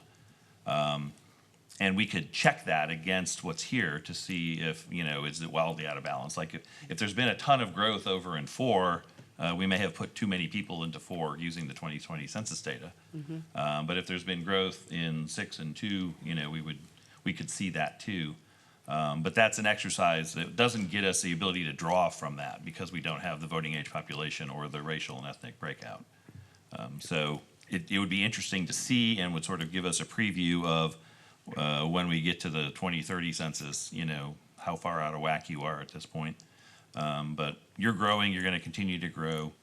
The assumption I have is you will be redrawing your boundaries in 2030 because you've just had so much growth. I think what the exercise Mr. Caputo has laid out would be to tell us, hey, if District 4 is growing a lot and District 6 isn't growing as much, then we need to oversize District 6 Yep. and undersize District 4 so that we can kind of growth-proof ourselves a little bit. But it's not going to, like he said, we don't have enough data on the utility map to know how to properly draw the boundaries using census data. So it would just be kind of a check and a way to help us decide how to overbalance and how to underbalance. It would at least give us some idea of that, because between 2020 and 2030, the population is going to change dramatically. It already has changed dramatically. Lots and lots of new homes that are not considered on these maps. They may be evenly distributed. They might well be, but it'd be nice to know. And it's probably worth doing that exercise just to get that check. Yeah. It would just be getting some data over to him and his GIS people. Yeah, we've actually recently done a couple of special utility districts, and for them, we use their system models to do this calculation. So it wouldn't be that more difficult than what we're doing with you. Then the other question I have was, we had talked about also looking at having 4 single-member districts and 2 at-large. So the item that's on today is just to approve the criteria to draw the maps for the 3 districts, because that's what we have under our charter right now. We do have the ability, if during the Charter Review Commission we want to amend this contract, we could do that, or if after the Charter Review Commission we want to amend this contract, we could do that or bring him back. I think Kabi has made it clear that he and his staff are able to draw us a 4-district map, but it's premature at this time. What we're doing right now is just looking at the criteria for drawing maps. Excellent, thank you. Does, Brian, for us to, for the city to allow them to tap into our systems to look at population, does that require action from us? No, we would be able to get them that data. There's some additional cost to look at some of that information, but we'd be able to do that under our authority to do that. We're well within the original budget, so I don't think it wouldn't require any kind of adjustment at this point to do that exercise. But that wouldn't include ethnicity if you did that through the water meter, right? So it wouldn't give us a true measure. It's just a check to see if we grew all in one area, if we grew kind of evenly. I think a lot of us suspect we're growing pretty evenly. We're growing kind of everywhere. But we could verify that. We could see, did we get 500 extra homes in District 4 and only 200 extra homes in District 2? And if so, do we need to adjust based on that?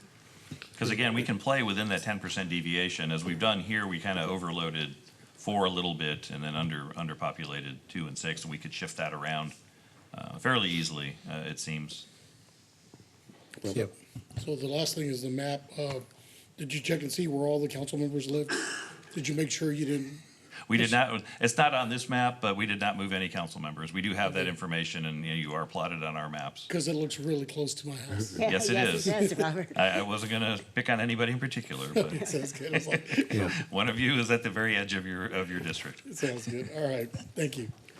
I would say, I think the logic behind, like, if you assume that in 2020, or when did we do this, the last redistricting? Do you know what year it was? You did the last 2011. redistricting in 2011. 2011 Yeah, was okay. last time we So did if this. you assume in 2011 that they made them as close to equal as we could, As they're and then supposed to, yeah. District 2 obviously grew more, maybe District 4 grew in denser, but in terms of geographic area population, District 2 grew more, making it under, if you would assume District 2 is probably going to keep growing the most. So putting it on the negative side, a few percentage points lower, means that it's like, I think that is probably the right way to Yeah. do it. Yeah. You've erred on the other side to buy us more time. Right, we can't do a lot because the numbers are, fairly small, but we did what we could. We could play with that some more if that was really, again, this check of your utility growth, showing a proxy for total population growth would probably give us a better sense of what we needed to do in that area. So we should have done this in 2021. Our next one should be coming up is 2031. Yes. Right. So, So the census didn't come out until 2021. Most cities were doing this in 2022 okay. because the data was delayed due to COVID. I'm just saying we're still behind because We are. we're getting ready to Yeah, do we it are again behind. in 2031. Yeah, this is trying to get you caught up to where you should have been by the end of 2022. Appreciate it. Thank you for your presentation. So I think at this point, what we're probably going to do is get Mr. Caputo that data on the utilities so he can reconfigure based on that. But what's really important today is to approve that resolution, and what that resolution does is create criteria for how he's going to draw the map, and how, if, say, we have residents who want to provide maps, or council members or staff who want to provide maps, this is how that we're going to require them to draw the maps. And if they're not compliant with this criteria, they wouldn't be considered. True. And when I took a session last month on the population, it was pretty staggering to see how some of the numbers were back in 2019. I think, what was it, 989 people were moving to Texas in 2017, 18, then now we're at 1,200 per day, yeah. moving to Texas. And so it raises, again, the question of how accurate our numbers really are, because we did have a pandemic, so some numbers may be off, but it looks from here like what we're saying, though District 4 looks bigger, the housing structure has already been built versus over there in District 2, where everything was exploding like Waterleaf, and you had other subdivisions in that area, Cool Springs, Yeah. which added those additional homes times 3 times families apiece. So it's interesting to hear that, because in that session, that's exactly what the state and a lot of other states are doing, is they're gearing up for the 2030 count. And they need to be able to try to get as much accurate numbers because of COVID, and we are behind because of that. So it'd be real interesting to see where we're at, because, we may say that we may be pushing 60,000 by now, but we may be at 68 for all we know here, and realistically in real time in Kyle, with just the growth and, of course, apartments moving around and so forth. Sure. Be interesting to see. Okay. All right, any further discussion? Motions? I'd like to make a motion to go ahead and approve the agenda item number 31. All right, motion by Councilmember Tobias, seconded by Councilmember Heiser, that we approve agenda item 31. Is there discussion on the motion? All those in favor say aye. Aye. All opposed? All right, motion carries 7-0. Thank you very much. Thank you, Council. Next up is agenda item number 32. Consider approval of a resolution authorizing the city manager or designee to execute an agreement regarding water service area transfer with Texas Water Utilities LP for service of the New Quest development. Mike Murphy, Director of Water Utilities. So this is one of those rare projects that started off as a hard no with the city when Newquest came to us with this development. We just didn't feel like we had the water.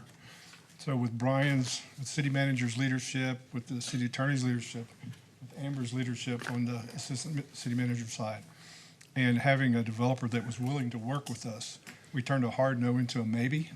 And as we continue to look at this project, we turned that maybe into a yes. And it was because of the work Councilman Tobias was talking about. It was a no-go project originally because of water, and we figured out a way to make it work.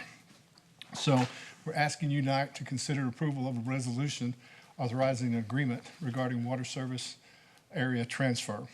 And we've got Andrew Alvis here with the developer, with Newquest Development. If you've got any questions for him as we go through this project. So the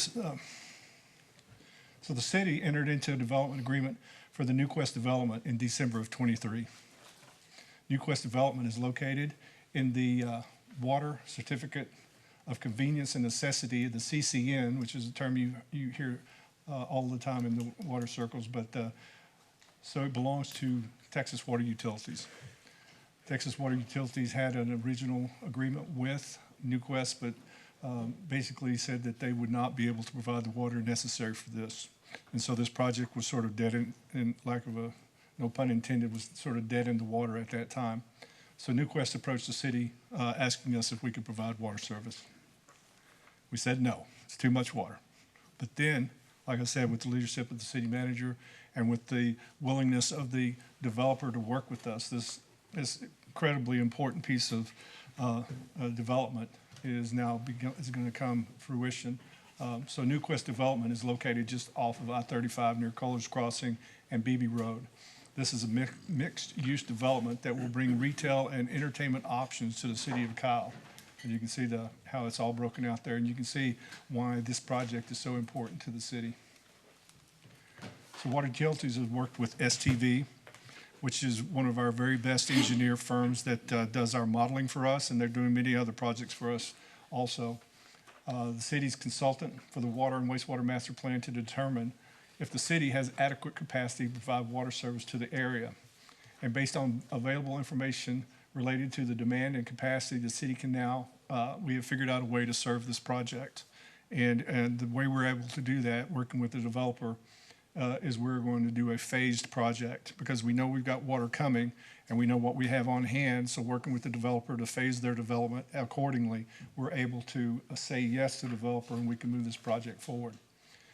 So the Texas Water Code Section 13248 allows for agreements that transfer portions of a CCN to another retail public utility provider upon approval of the Public Utility Commission.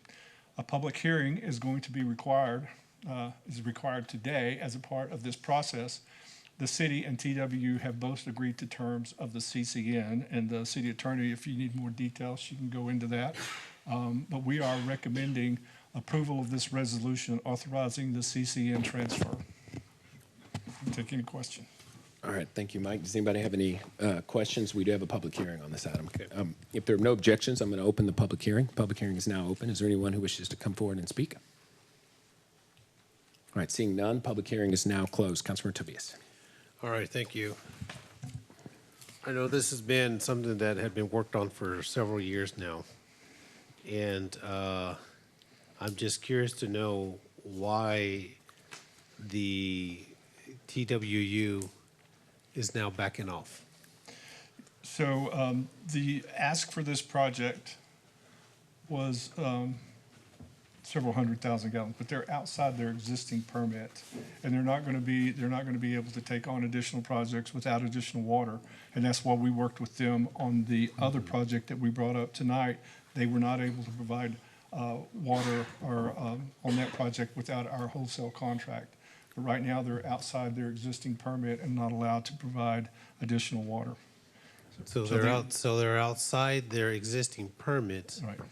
When they knew this was coming, correct? I'm not sure about that. I don't know what their situation is when they reached a tentative agreement with Newquest. Mm-hmm. But it was brought to our attention, I guess, about 3-4 months ago when we really started pushing hard on this. And we said, well, instead of letting the development die or go somewhere else, yeah. the city manager, with staff, figured out a plan that we could move this project forward. And so part of it was what we approved earlier tonight. And then this is the second part of that project. And TWU is in agreement with us on this. Well, I'm sure they are now because we Yeah. got ARWA coming. So Yeah, right. it's They were, like, they were stuck you between a know, rock and a hard it's place, that, for sure. okay, well, we'll help with this. We're gonna be able to bank on this development.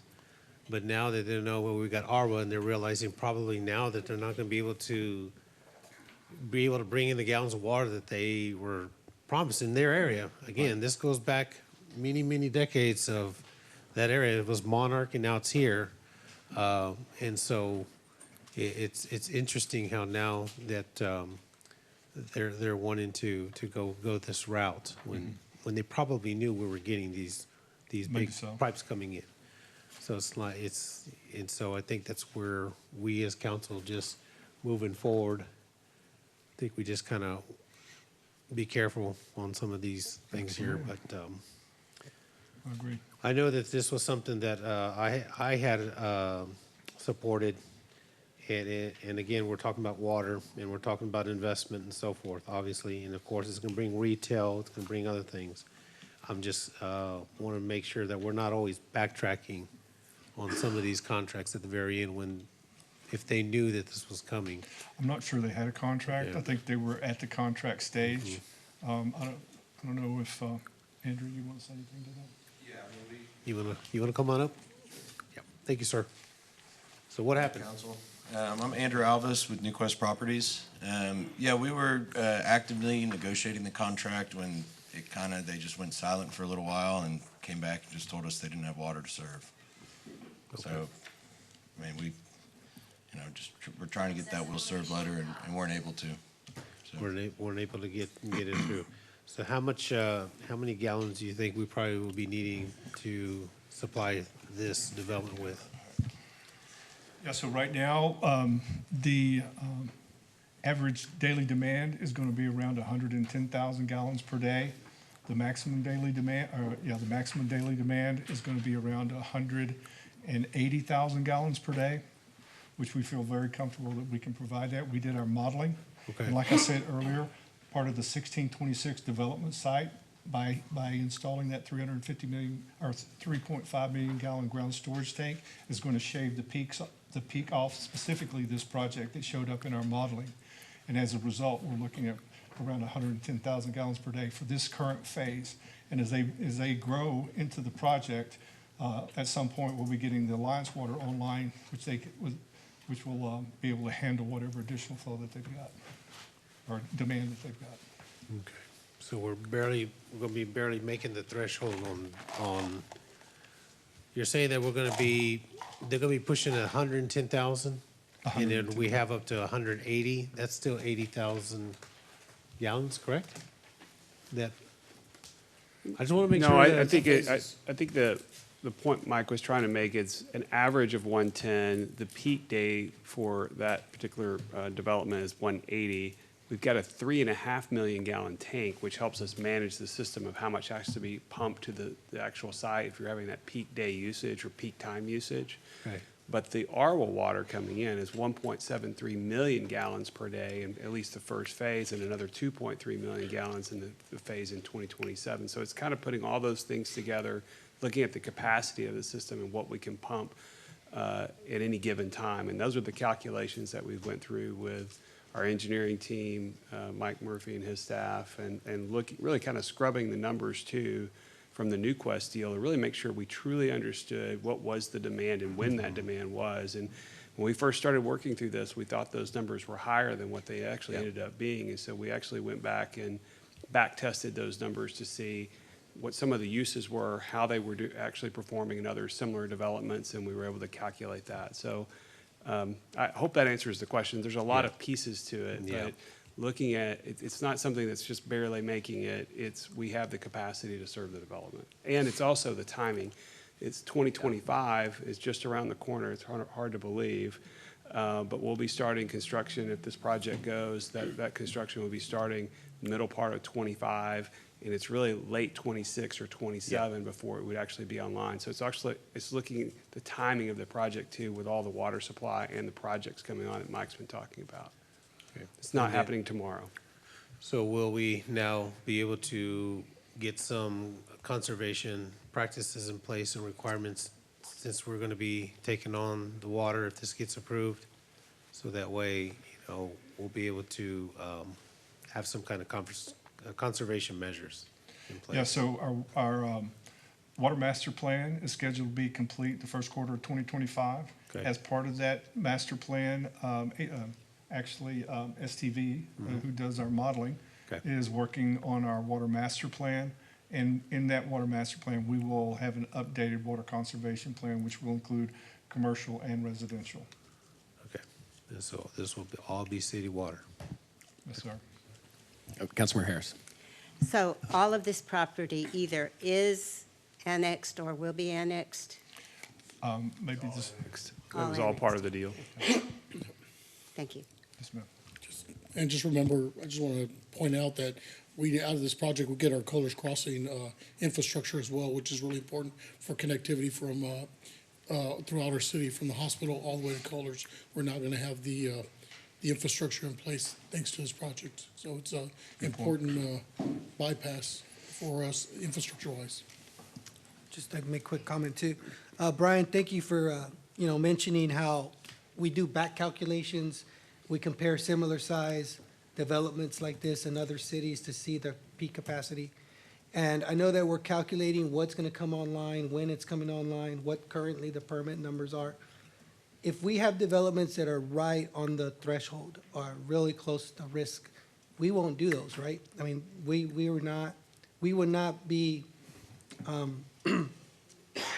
we won't be servicing what we don't have the water for, like, Right. based on what's gonna come on the next year or the year after, right? Yeah, I think that's the point we're trying to make, hopefully to the council and community, is that we don't entertain these conversations haphazardly. We Right. take a very in-depth, engineering-focused look, a quantitative look at all the numbers, what our capacity is, what our supply is, how much we can pump, when we can pump it, and all those kind of go into a complex formula to determine, can you adequately serve that development under a variety of different conditions and various different levels of restrictions from your water supply sources. So that's the things that we've been doing to make sure that when we say we can serve it, that we're confident that we can serve it, and we wouldn't be here if we didn't believe we could.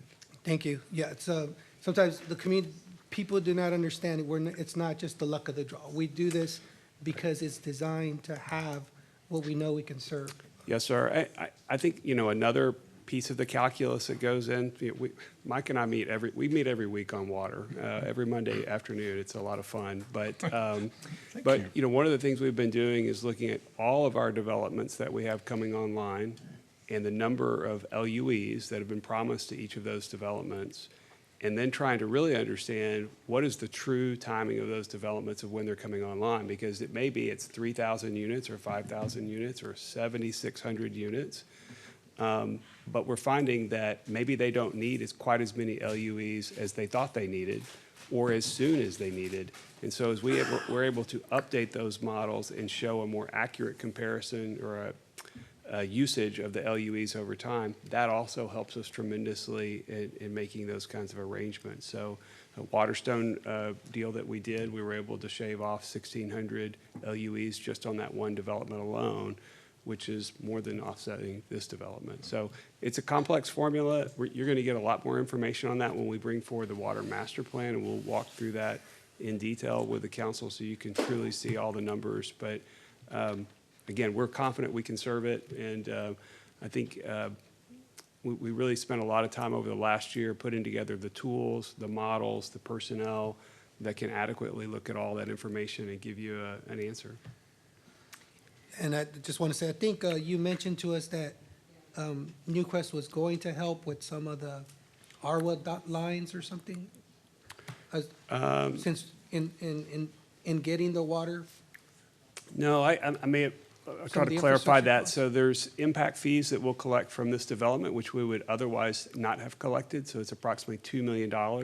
impact fees by serving this development that will collect instead of into the Texas Water Utilities system. So we'll collect those impact fees, and it helps provide, I believe it's the Daisy line, that we have to upsize that line to help serve this development as well as the surrounding areas that can help offset that cost Right. for that particular project.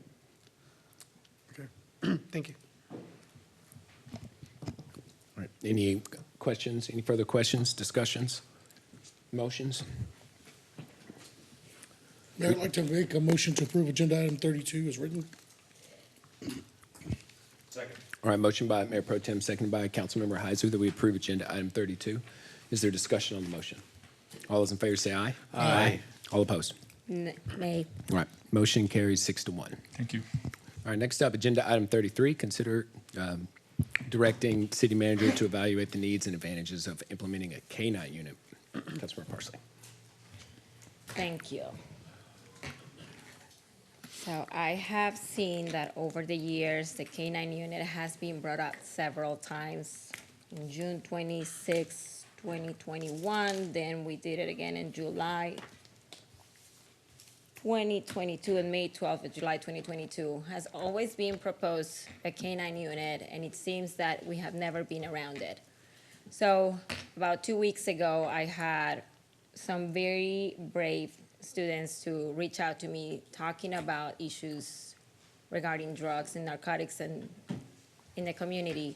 And it was pretty alarming. They said, it would be nice if when the police department comes to, at least to our school to do any search, they will bring a dog, because there is a chance that we might be able to actually get to drugs if they are being used in the school and, get those out of the street. And then I thought, okay, that would be great, but we don't have a K-9 unit that we can be using. I know the county has one, and they are being brought up to schools, but to the schools that are within Hayes School District, and they're used by the SROs. So I thought maybe, I don't know why we didn't see it in this budget season, and I know that there was discussion that it was not presented as something that was needed for the police department, but I think it's hard to know if something is needed or not if we haven't tried to see if it will be beneficial. I can list the amount of benefits that I have read over several sites and papers regarding the benefits of having a K-9 unit for a city, especially Kyle being, with the population we have, probably around 70,000 now. For us to not have a K-9 unit seems alarming when we know that, it will be beneficial for officers when they are patrolling. We know they are deterring criminal behavior. So what I would like to see is open the discussion, because we have proposed several times on this dais pilot programs with having basically no information.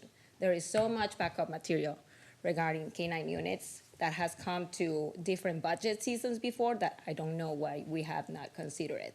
I'm not asking for 5 dogs or anything like that. Actually, the police department brought up something before where they have the prices and what it will take for KPD to start a K-9 unit. So I would like to open that discussion again, because maybe they are not only benefiting a school when the police officers visit, and KPD is in my school about once a week. I'm not saying necessarily for drugs, but they're pretty often over there. So what can we do? Is this something that you guys would consider to start as a pilot program? Thoughts or discussion? Mayor Pro Tem. Yeah, I know that we've talked about this for a long time. As far as before even building the public safety center, we've got 2 kennels in there built for a future for a K-9 unit. With that being said, I would love to get behind something like this, but have to be a K-9 that would be more than just for drugs, because you can get a K-9 unit just for the drug task force. You get a multi-use animal that will do the drugs, will do search and rescue, will help clear homes, multi-use. I would want to get more bang for our buck if we were to invest in this. And it will depend on the training that the K-9 uses. That's what I have been reading, that you can have ones that are specific for narcotics or and it's like stolen items, they also are going to help the officer. It's a protection for the officer, so. Yeah, and in order to get behind it, it'd have to be a multi-use canine, so that way that we get our best bang for our buck. That way they're doing more than just one job. Councilmember Harris. I'd like to hear from the chief.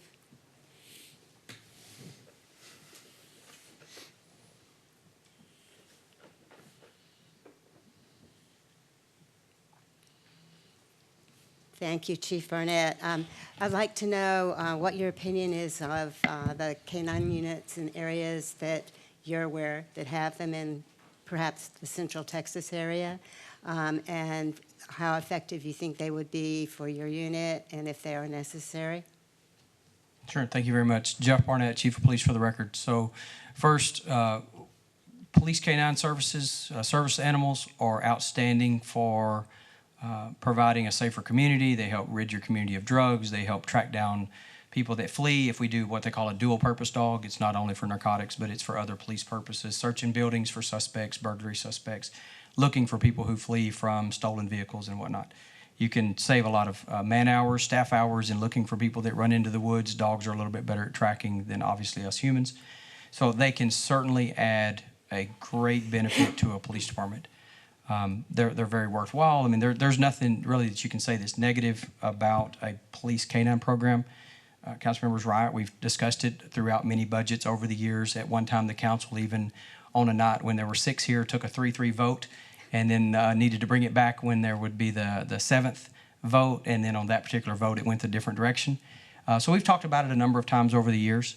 I'll quickly tell you why it wasn't included as a priority in this year's budget. We really tried to follow the matrix study that council had authorized, and we wanted to implement those priorities that the matrix study identified that we agreed with. We did agree with their findings, and we tried to embark on a plan for the next 2 years. Year 1 that we just passed the budget. Year 2 will bring you the second half of those priorities.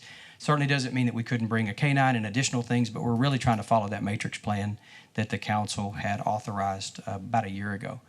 But very worthwhile program, and I think what the ask is, if I may be so bold, the ask is to put together a very well-rounded and well-thought-out program with all of the considerations, the cost, the staffing, and what would it look like, and bring that presentation back to council at the appropriate time and let you consider if that's something that you support or not. And we would be happy to do that. We could put all that together in a package and present it at a time of your choosing and let you see what your thoughts are on that topic.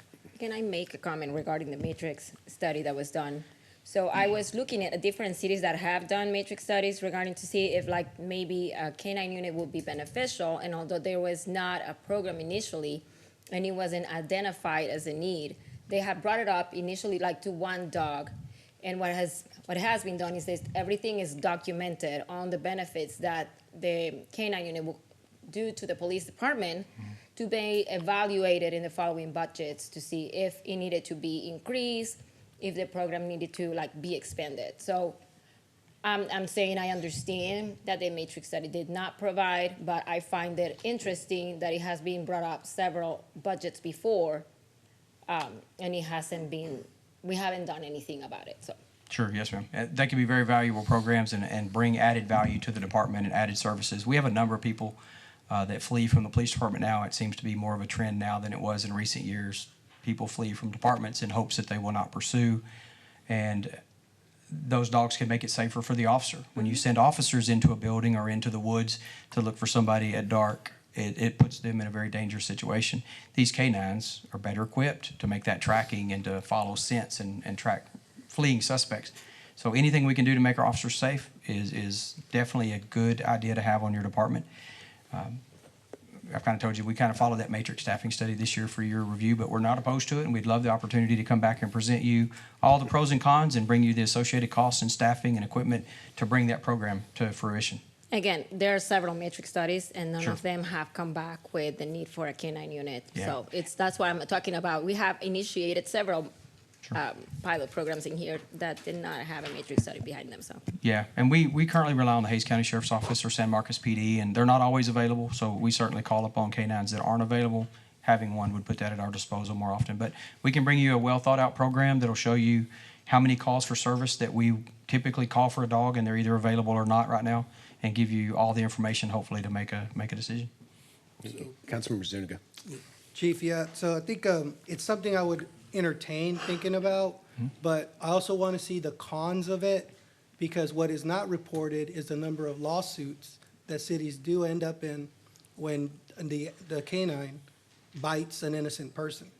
And so you're talking about injuries, you're talking about a potential death, even harm to an officer. And not to mention that the animal itself could be killed by whoever runs away. So these are some of the things I need to look at and get data on what are the negatives surrounding a canine. Absolutely. We'll try to include as much as we can give some forethought to that. We'll try to include that too for your review, and I certainly understand your point, yes. So my thoughts are, I'm open to the discussion as well, but the thing you said that was really important is the time for it to come back. So whenever you have a proposal like this that includes FTEs and a variety of costs that were not included in the budget, I would like the proposal to come back with the next year's budget. And so we can discuss it with every other need in the city, as opposed to going 3 months after the budget when we discussed it, took a vote on it, and now we've come back and are just trying to start it back up again. So I'm fine taking the vote because I'm interested in the questions. I have my thoughts and feelings, but my thoughts and feelings are not well-formed. And so I'm happy to have that discussion. But for me, I think it's premature to do it here just a couple months after we spent many hours going over not only the police department's needs, including highly paid studies on what the community wants and how we can best fill the needs of the community, but also in every other department throughout the city, because there are other things that we could be investing in that also make people feel safe or raise quality of life. And so we put all those together, and the K-9 unit didn't make it, although it was close. And so I would be very happy to put the K-9 unit up with whatever else you're proposing for the next budget. And I think if you did the research and where we officially said we want you to make a full-on presentation, it would give it a much higher chance of coming into the budget. So that would be what I would want to do. Those are just my thoughts. Councilmember Heiser. Yeah, Chief. You give me next when you're done. I'm sorry. Fine. No, it's okay. Go ahead, Heiser. Go ahead. Go. Okay, I'll be brief. Go. I want to be supportive of an initiative that you all identify is something that's important for the upcoming year. And if this is it, then, we can have that conversation when you come back, I'd be open to supporting it. But ultimately, I hope that you come back and identify, let us know what is the greatest need, if there is one, that, and we're going to take action on it. So that's kind of my take on it at this point in time. But if it doesn't cost anything for you guys just to look into it, I don't. No, sir, we'd be happy to. We'd be happy to put the report together and try to provide you a well-planned out review so that you can see both the pros and cons, as Councilmember Zuniga mentioned. Councilmember Tobias. Okay. All good questions, good feedback as far as what supporting K-9. It looks like we're all on board. I don't think that's the big issue. But again, we have to go with what is the priority of your police department. What are the needs that you have? If the K-9 unit right now is something that it is in the future, we can look at that proposal. But I know one of your critical elements right now is staffing, is recruiting. And when you recruit, and if you bring a K-9 unit, you're not looking at just one officer, you gotta look at two. And when you have two officers, you're with that dog 24/7. You cannot respond to any other calls. You cannot respond to, you can only go to specific calls that require a K-9, because that animal is with that officer 24/7. So that puts maybe a small burden on staffing to be able to respond and on that end. Again, you have to have the cost of the animal. They're expensive, very expensive. Veterinarian, the cost and care. You would also have to develop a mission statement, an overall of what the goals in the K-9 has to use. So that is why I know it's been brought up before, Chief, that you have put it on the table, but I trust your judgment as far as what your critical needs are. And when you're short-staffed and then bring in a unit like this, is this right now the time to bring a K-9 at this time, maybe next year, depending on where we're at on our staffing? But I know that's something very critical for you as well, and I want council to think about that. Again, not saying that we are not supportive of it, but we have to look to see where your critical needs are. And if the K-9's in the future, you know, we can go on from there. But just realize when you have an animal, because I work with people that have those animals all the time, they're only limited to so much that they can do. They can go to calls and so forth and so forth, but I guess in this situation, is it, Ms. Parsley, is it at your school that you're stating, or is it other places, or? There are other places. Other places? It's in general. Yeah. I mean, Yeah. I just see it firsthand in one place, and Yeah. knowing that we didn't have it, that was a request from 17-year-old saying, if KPD comes here to look for drugs in the backpacks, they're not Yeah. gonna find it. Yeah. So- And I don't know if K-9s are always at the middle schools, but is there private companies that some of these places can rent or have animals come out to? So That you know of? So I was reading, and I don't know if I was meant to see this or not, but some report was shared with me that was going to come up to council and didn't end up coming. It has a very well outlined pricing and number of dogs that you could have. I'm sad that it didn't make it to the budget this year, but it expressed the benefits. It talks about, you know, the requirements to have a canine, the equipment, the total pricing to include the staff members, liability, and everything that you can possibly imagine. So I would assume that this report, which is pretty new, will give at least council members, and there is even the information regarding the training academy that could be contacted for this. So, I mean, I'm happy to share that with Brian so he can share with you guys, but this is not something that should be taking like a whole 6 months to put together, since there is something already that has numbers, and this is from like 2024, 2025. There is also information regarding other agencies that have it with the benefits. I just want you guys to consider it, especially because we're sitting in here talking about the fentanyl deaths and how bad they are affecting our city. And we don't even know where these drugs are coming from. If we can take something out of the streets, I would definitely be in favor of anything that we can do in order to prevent that. Mayor Pro Tem. Definitely, I want to touch on that, Daniela, was the fentanyl crisis we have in our county and our cities as well. You know, anything we can do to try to, save a life. What's the price on that, right? I mean, on these young people, it's important to make sure that we're doing all we can as a city to protect our city, our citizens, our kids. It's really, really important. But also, I got to have the numbers. I got to know. Councilor Tobias was correct. I mean, when I was going through the Border Patrol hiring process, when they talked about officers going into canine units, these officers had to rent a separate apartment, and they couldn't bring them home with them. So they actually rented a separate apartment for the canine unit on days they had it. So they, I want to make sure what all the costs are with this. I know that these dogs are not to that extreme, but they're going to be pretty close. So just making sure we have all our numbers in front of us when we're moving forward, all the information that we need to make a good and precise, vote when this comes forward. But for me, it's, we've got a crisis in our county, and what can we do to help that crisis? So I'm open to looking at it. Thank you, Chief. Absolutely. Councilman Zuniga. Chief, does Buda or San Marcos have canine units? The city of Buda has had a K-9 off and on over the years. I don't think they have one currently. The city of San Marcos does have one, and Hays County has one, and they may even have more than one.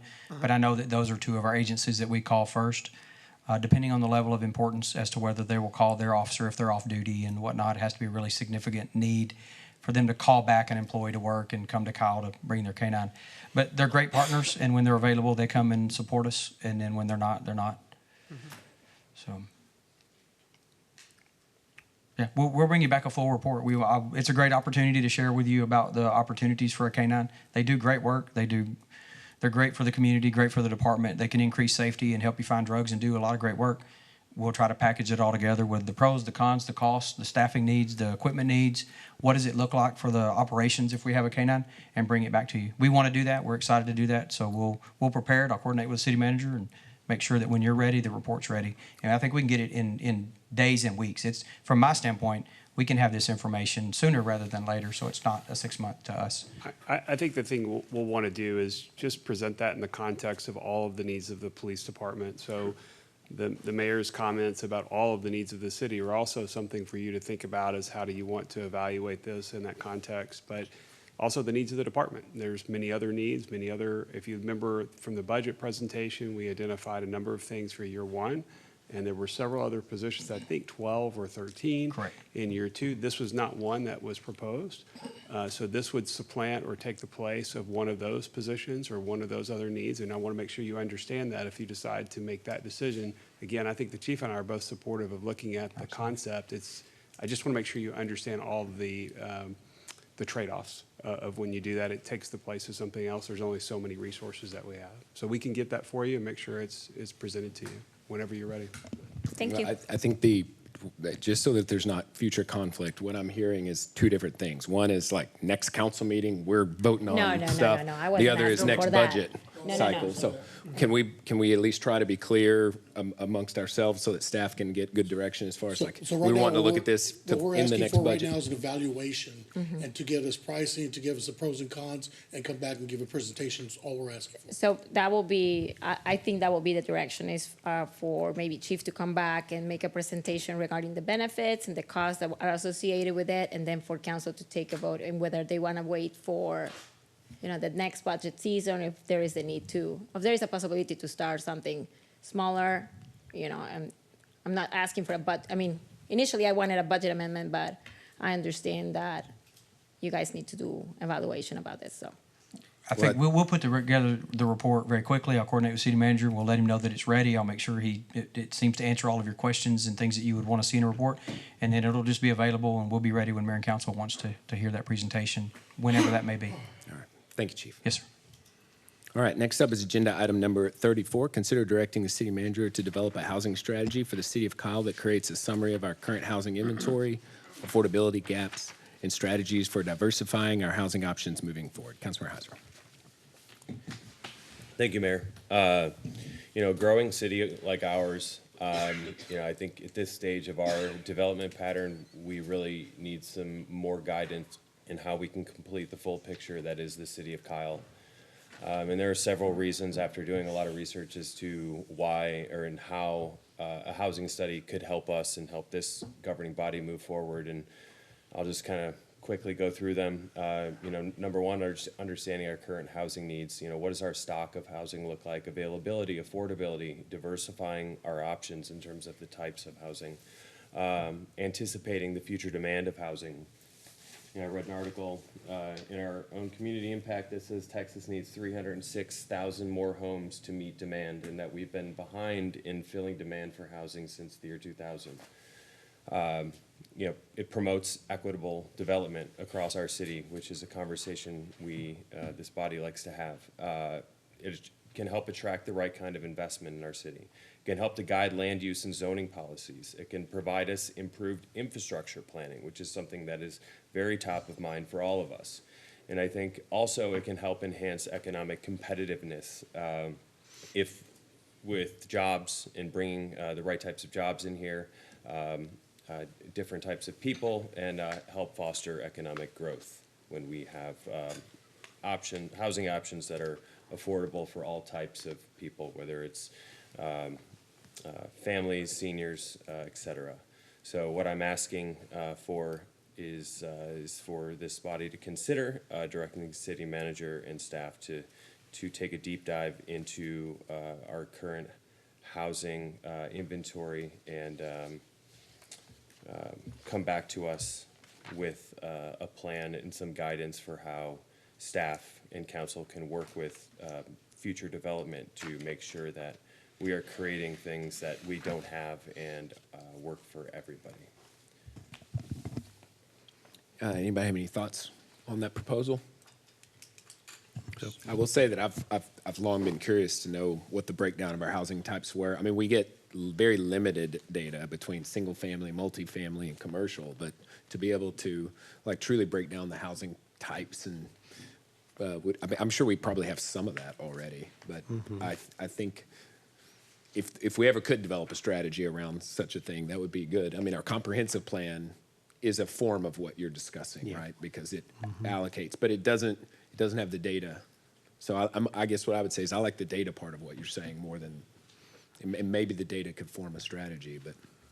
I think the more information that we can have and staff can have, and we can put on our website for developers to look at when they are thinking about whether or not to come forward to present something to staff or council, the more targeted and prescriptive we can be with what we believe we would approve and we feel is in the best interest of this. Is there a residents strategy here. or a guide that's out there that made you think of this, like an example of like another city that has a particular data set like what you're wanting? I've read through the city of Austin's. They did one, and Rosie, potentially could come up and speak to it a little bit. And these are conversations I've had with Rosie and Melissa and Brian, and basically anyone who will listen inside the Public Safety Center.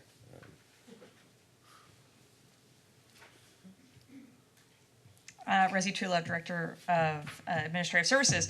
And in my prior life, I was the Director of Housing for the City of Austin. The City of Austin does have a strategic housing blueprint, which is their first ever housing plan for the City of Austin that guides their housing policy, everything from what they're looking for, market rate housing, down to numerical targets for income restricted housing, and identifies different strategies on how you can get there from different funding models, partnerships, code changes, things of that nature. Additional thoughts? Councilor Tobias. Okay, so I'm just trying to get my brain around what we're asking for, what we want to do. We're trying to develop a housing strategy, like getting a current housing inventory of what we have available now. I mean, you've got houses in Cypress Forest that are $600,000, and you've got some that are on here. Are we trying to do a breakdown of pricing? Are we trying to look at affordability? What is affordability for some people? Well, Some people can afford the $1 million homes. This is and some really, people can Councilmember afford Heiser's item, so the I don't want to take 300,000. over So unless it's you want to address that. But I think there's a lot of ways to pull that data together. Data tells a story. What is our data? What is the story of our data for our housing stock? And what are the gaps that we have? Affordability. There are quantitative ways to measure that based on median family income. You can look at that for the Austin metro area. You can look at it just for the city of Kyle. We've done some of that work. So it's trying to put some precision around those types of numbers and then figure out, based on that and the gaps that we have, what would be the strategies that we would want to put together? What would be the types of development agreements that we would be interested in doing with developers? What would be the partnerships on low-income housing tax credit properties? What would be those partnerships and why? And so I think that's what the intent is, and that's what you see with some of Austin. There's many other examples of that. I don't know what that data would show necessarily for Kyle, but I think that's the intent for us to do that research and to come back to you and see, as the mayor said, here's the data, here's some various strategies. Is this something that you're interested in pursuing? How would that work? Yeah, because that would also include the apartments that are going up. Absolutely. Which It'd be a everybody, some comprehensive people, component of it. are against. But people have to have a place to live, correct? And so as much as people are fussing and yelling, stop building houses, I'm sure the people that were here 30 years ago were saying the same thing about y'all. Okay, so I think it's good to see that number, like you're saying, to see where we're at on that. Affordability also comes in line with individual families in their pocketbook, what they can afford. Sometimes it doesn't help when we raise property taxes. Could that help? That doesn't help. If it increases somebody that's paying $45 more a year now in property taxes, that's my math, $450, $500 that they have to pay more a year for that. So what is the affordability part of it? I guess housing is 30% of your income goes to mortgage or something like that of your salary? That's one way to look at That's what, one way, what yeah. you What wouldn't want to be your cost household burdened. income Yeah. is 30% of that goes towards your mortgage, rent, and so forth. So you also have to identify where we're at as far as where the income is coming in from that individual family. So it's just, And those would all be data points that whoever we partnered with to put this together would help us to collect and to look at for what's relevant for Kyle, both on a housing, like a single family home perspective, and looking at rental units, because it's housing of all typologies. yeah. So just, if I can address one of the things you said really quick, Councilmember Harris, if you don't mind. We all have seen developments come forward to us either in meetings or individually, and I think we've all seen ones that don't fit what it is that we are looking for at this stage in 2024 based on what we already have. And we're not going to be around forever. And the more things policy-wise we can put in place to help future members of this dais make educated decisions based on the needs of our city, I would like to try to make that contribution, and I know that I'm pretty sure all of you guys would like to do that as well. Affordability is a growing problem here, and I've had numerous meetings with staff on trying to create first-time home buying programs, or how we can create opportunities for first responders, teachers to buy their house, to buy homes here. But that's only helping a very small number of people.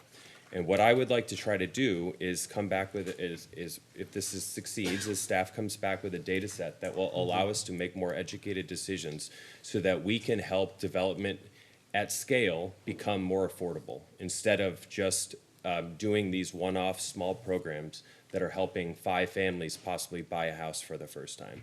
If there's data out there that will help us make better decisions so that developers can, as they are wondering whether or not to build here, can do so more affordably, that helps pass down affordability to the buyer themselves.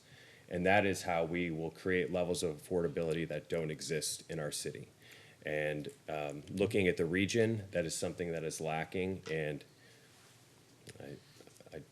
that's what I got. Councilmember Harris. I think that this would be an asset for our city to have this done. And I'm thinking particularly of our senior citizens. Very few of our senior citizens are really looking to buy their next home. But they are looking at what the resources are other than that, if they don't want to stay in their home, a big home. And they are very, very limited. I think this would be very, very helpful, especially for our senior population, to encourage the development of more resources for our seniors. Yeah, because when it comes down to it, it's all the cost of living. And we hear so much about everywhere you go, including Kyle, it's getting more and more expensive just to live here. But I think that reflects all of us here on the dais, because we're all, in a sense, responsible for that. It's called budget. It's called budget.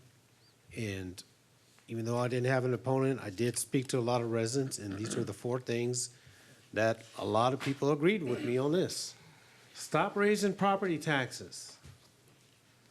Number 2, stop spending excessive money that we don't need. Number 3 was also fix our roads and get us dadgum water. So a lot of it has to do with where we're at here as far as what's presented to us. And I think this is the largest budget the city has passed this past budget, and I'm guilty of voting for it too. So affordability, again, goes back to the question, when people are living paycheck to paycheck and they're not able to find a house, and you're going back to also helping the senior citizens, that does become a problem. So I wonder if now, going forward, when we are talking about the subject of developments, and we have developers coming in, should we start really drilling them, saying, what is your housing price point? Could we legally do that and said, what is your price point? And a lot of them are gonna be at the $300,000 starting range. I don't think there's no more housing at $199 like it used to be.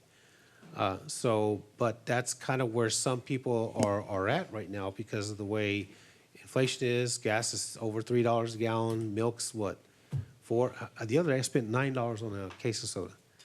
You know, it's expensive. So I think looking at that and getting back to the root of where we're at on the affordability, we should really look at, and then going forward with developers, if they're coming to us and knocking on our door, what kind of housing do you provide? What kind of quality? Of course, we want the best quality, but at what price point are they coming at?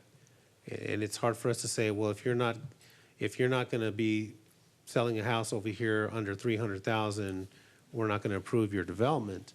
But then again, where is the housing going to go, and where does that infrastructure lie? Is the roads ready for that type of development to where we can help? Well, I'd like to remind you that we have not raised property taxes in a number of years, so I'm not terribly concerned about that. Our taxes are not particularly low. Not everyone who would like to live in Kyle wants to or will buy a house. One of the things that we need to be looking at through this strategy is things that fit with our community development plan, such as ADUs, that small developments for senior housing or for low-income housing, not just big high-rises.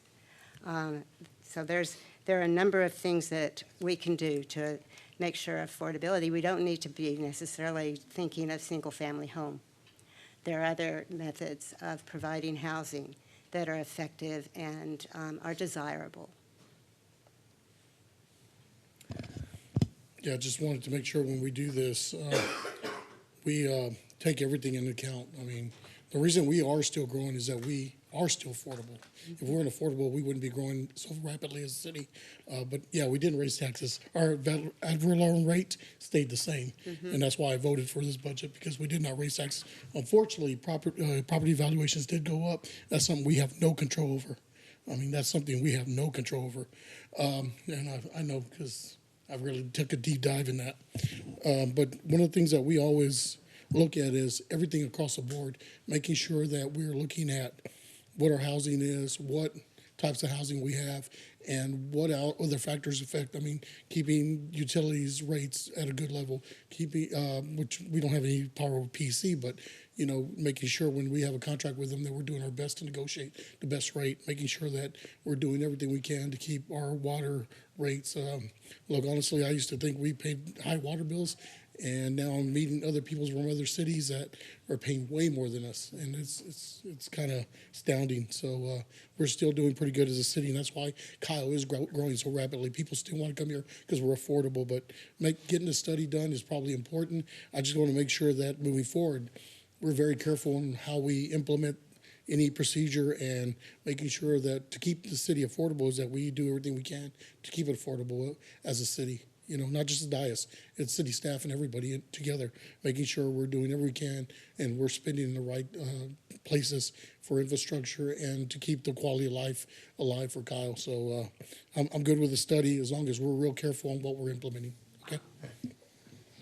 So my only thoughts on it is to kind of actually piggyback on what Mayor Pro Tem just said, that when you actually go out and survey the residents, we do it every single year, and you ask them, what is the reason that you moved to Kyle? The 90+% of the respondents say the number one reason that they moved to Kyle was affordability. Kyle is the most affordable city in the Austin metro area as it relates to median income versus starting price for a home. So what I would say that the thing we need the most is diversity, and economic diversity, as well as type. And part of what made Kyle so affordable is we just stamp, initially we just over and over, R13 basically is the zoning type. We're talking 40 to 50 foot lots. They proliferate. Small entry-level single-family homes is the overwhelming predominant housing type in the city, which is what makes it affordable. Entry-level starter homes, east, west, north, and south in the city. And so what can we do to make it more affordable? There's a lot of discussion, but that's the one thing that we can say, by the way. We are the most affordable town as ranked by our residents and as ranked in the Austin region for people to buy a home. Well, that includes apartments. It can, and so Apartment that rental rate right. is So affordable I'm not disagreeing with compared to others. not disagreeing with the premise, but because it's partly like let's look at our housing stock. Let's see if we can understand what are the things that make us affordable and where are the gaps, which is what I really appreciated the word affordability gaps, because we are affordable, but that's because 2/3 of all of our houses are starter homes in the city. It's not very diverse, and so, but that's just that's my theory. I'd love to know lot lines, like at the streets, like how many 30-foot lots, how many 40-foot lots, how many 50, 60, and up, because lot lines have a lot to do with the value of the property. Square footage, I'd love to see that charted out, where we could see what is the average resident square footage in the city, and how's that weighted. So I'm really interested in the discussion, but I don't agree with the premise that Kyle is not affordable and that the people who live here don't think that it's affordable. You can talk to folks who will complain about their property taxes, but the statistics say 90+% of the reason everyone moved here is because it's affordable. So that's as much as I can talk. So that's my opinion. Councilor Hauser. Yeah, this is a forward look at the future. This Right. isn't playing revisionist history, trying to, spit out an answer as to how affordable are we. This is policy, along with the code rewrite that we approved that staff's working on. I think those two things concurrently will help future councils make, hopefully make really strong decisions when it comes to development patterns here in our city. And about affordability with apartments, the apartment complexes here in our city that offer what am I trying to say here? That are affordable housing apartment complexes have the fewest vacancies of any in our city. So I know that's not the rule, but it's just interesting piece of data that is out there. So Can I just jump into? no, of course. Everyone's had a piece to say. All right, let's go. So back on affordability. Sounds counterintuitive, and sometimes it's hard to visualize and understand, but that development that gets approved when we manage it right in the comprehensive plan does help keep the city affordable. They have to pay for the infrastructure that we need as we grow. So that's one part of it, and then the density part. Sometimes by having density with retail, that helps the city not have to maintain so far into neighborhoods, streets, water lines, wastewater. So those are things that also help in affordability. So I think that message does not get translated out very much. So sometimes there is the benefit of that, because otherwise there's undeveloped lots and we're not getting any development fees for it. And you're gonna get to a point where that money will slow down. And now you've got to maintain it all. So you want to build it so that you have it set up for the future. So that's part of the affordability cost. It's a design. That's how cities grow. That's what's happening. We're going through the really fast growth phase right now. Mayor, I'd like to make a motion to approve item 34. Second. Motion by Councilmember Heiser, second by Councilmember Harris, that we approve item 34. Is there discussion? All those in favor say aye. Aye. All opposed? All right, motion carries 7-0. Next up, agenda item 35, receive a report, hold discussion, provide staff direction regarding an overview of the library department.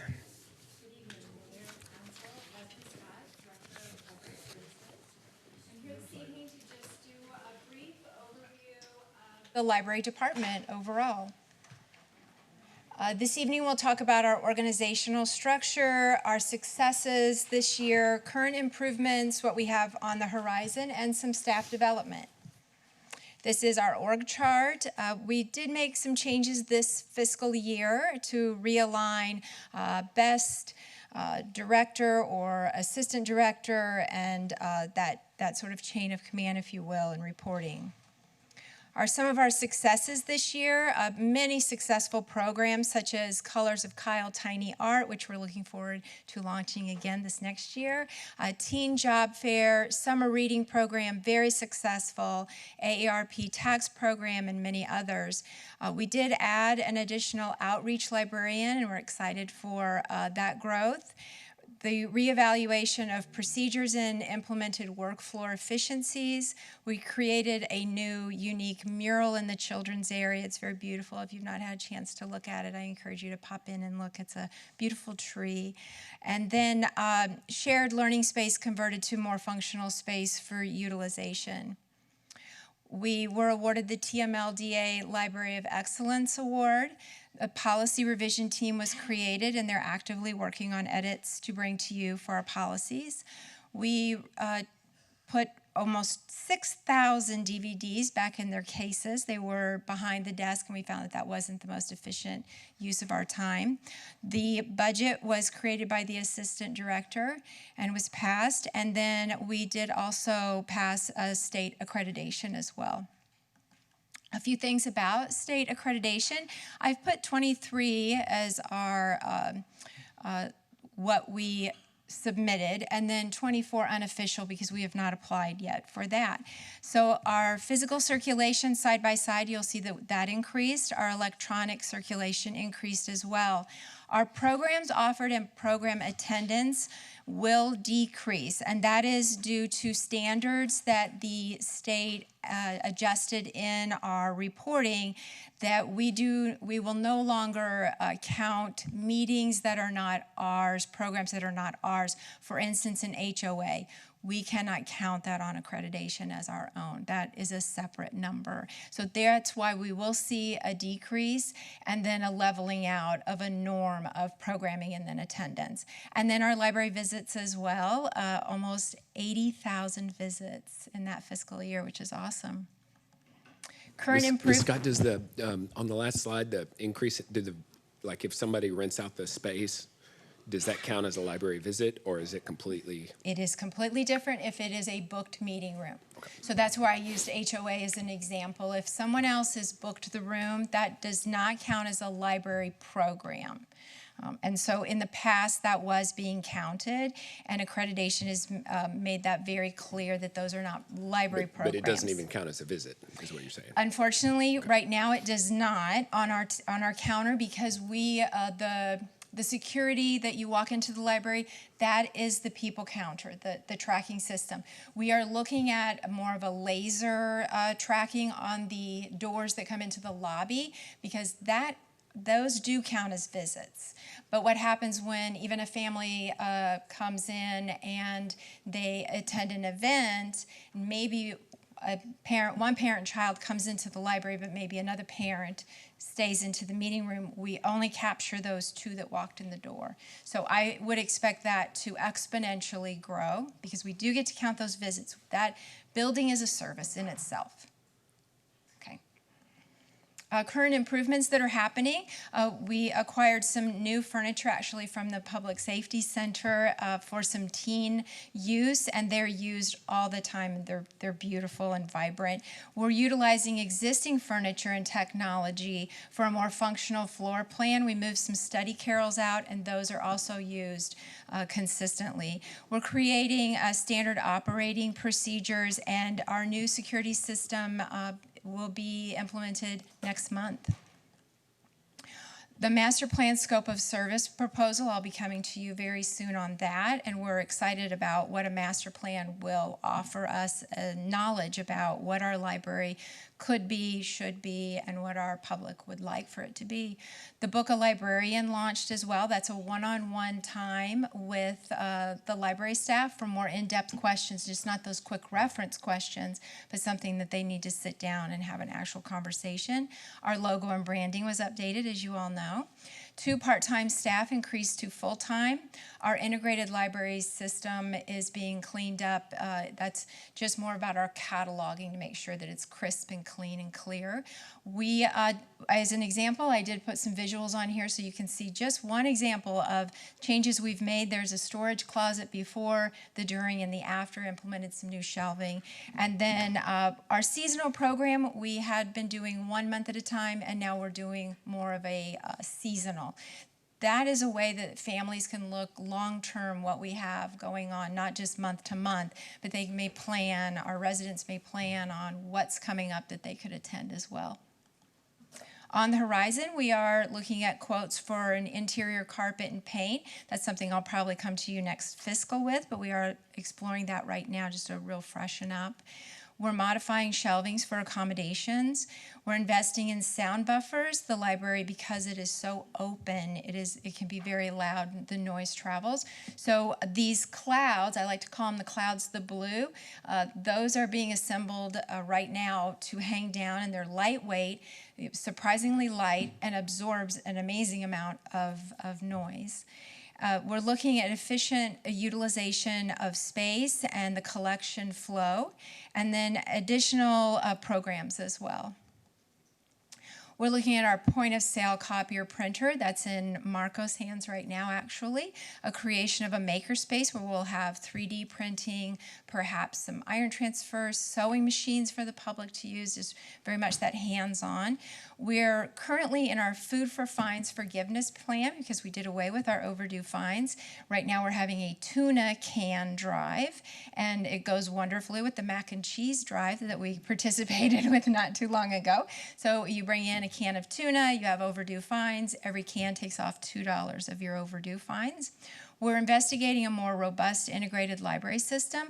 The current system we have is for small libraries, and we're not a small library. We're a medium to soon to be medium large library. We're looking at an off-site storage for collection overflow right now. We don't want to aggressively weed. We want to continue to grow our collection for it to be new and vibrant. But if we're considering a satellite opportunity, we want to make sure that we keep those items in our possession. The mobile library is due to be here at the end of December, beginning of January, and we're excited about that. This is not exactly what it'll look like on the outside, but very close to the inside. And we're planning and very excited about what we will be able to do with that outreach bookmobile. Collection enhancements, I'm excited about these. These are new items that we have either added in the last 30 days or soon to be added. The read-along books, the hotspots, working with IT to get hotspots that you can check out. The launch pads for memory enhancement, but also for learning apps as well. We added ukuleles, unique kits. We're increasing the physical collection. We're increasing the digital collection. We're creating an area just for the Texas award-winning items. Many times the schools and teachers, they assign those award-winning books. You've probably heard of the Blue Bonnets or the 2x2s.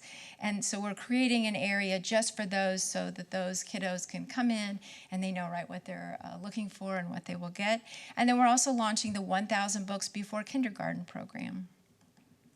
As far as staff development goes, we're doing webinars, many webinars, and then one of our staff attended the ALSC conference, another the ABOS conference.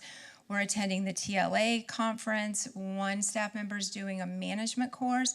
And then many of our staff are shadowing other paraprofessionals, just that networking opportunity to see what our neighboring libraries are offering and how we can learn from them and share ideas. In closing, I want to say that we have this awesome foundation to only grow from. We have a great collection, a good facility, and the excitement of that master plan that I'll be bringing to you soon will do an in-depth study of Kyle, its residents, what their wants and needs are from a library and how can we meet those in space, staffing, programming, outreach, technology, all of those items. And I do want to also say that Jessica McCart did an awesome job of filling in this past year in between directors. And I really couldn't be pleased with what she brought, more pleased with what she brought to you for budget and keeping us afloat and moving forward. So, questions for All me? right, thank you, Ms. Scott. Does anybody have any questions or comments? Councilor Tobias. Yes, I think a couple of years ago, they had a Lincoln kind of online program that you could do at the library for free where residents can go and take an online training class of just whether it was like an introduction to, I don't know, just basket weaving or just whatever it was, and they were able to get certified. Is that still going on? Do you know of by chance? I don't know remember about- Paul brought that a couple of years ago. We do have LinkedIn Learning. LinkedIn Learning, yeah, that's what it was. We're in between our contract right now, but we Okay. are renewing it, and it does have a lot of certifications and classes involved in that. Everything from SAT to plumbing to Yes. everything. And so, yes, we do continue to offer that. We need to do a better job of promoting those. Absolutely. Yeah, And 'cause- we're working on that. Okay, 'cause I haven't heard from it in a while, and that's why because I thought all you need is just your library card number and a specific Right. password, and then you can be able to get in, and anybody needed to update their resume, or I think one lady needed one class and some kind of certification for whatever it is for a job, and she was able to go to the library and get it done Right. there. In fact, pretty neat. Rosie's working with us, with the HR department to make sure we're promoting those internally to our city staff as well. Awesome, good, thank you. All right, any additional comments, questions? All right, thank you Thank so you. much. Thank you. Appreciate it. All right, last item, 36, receive a report, hold discussion, provide staff direction on the creation of a customer assistance program for residential utility accounts. Ms. Truelove.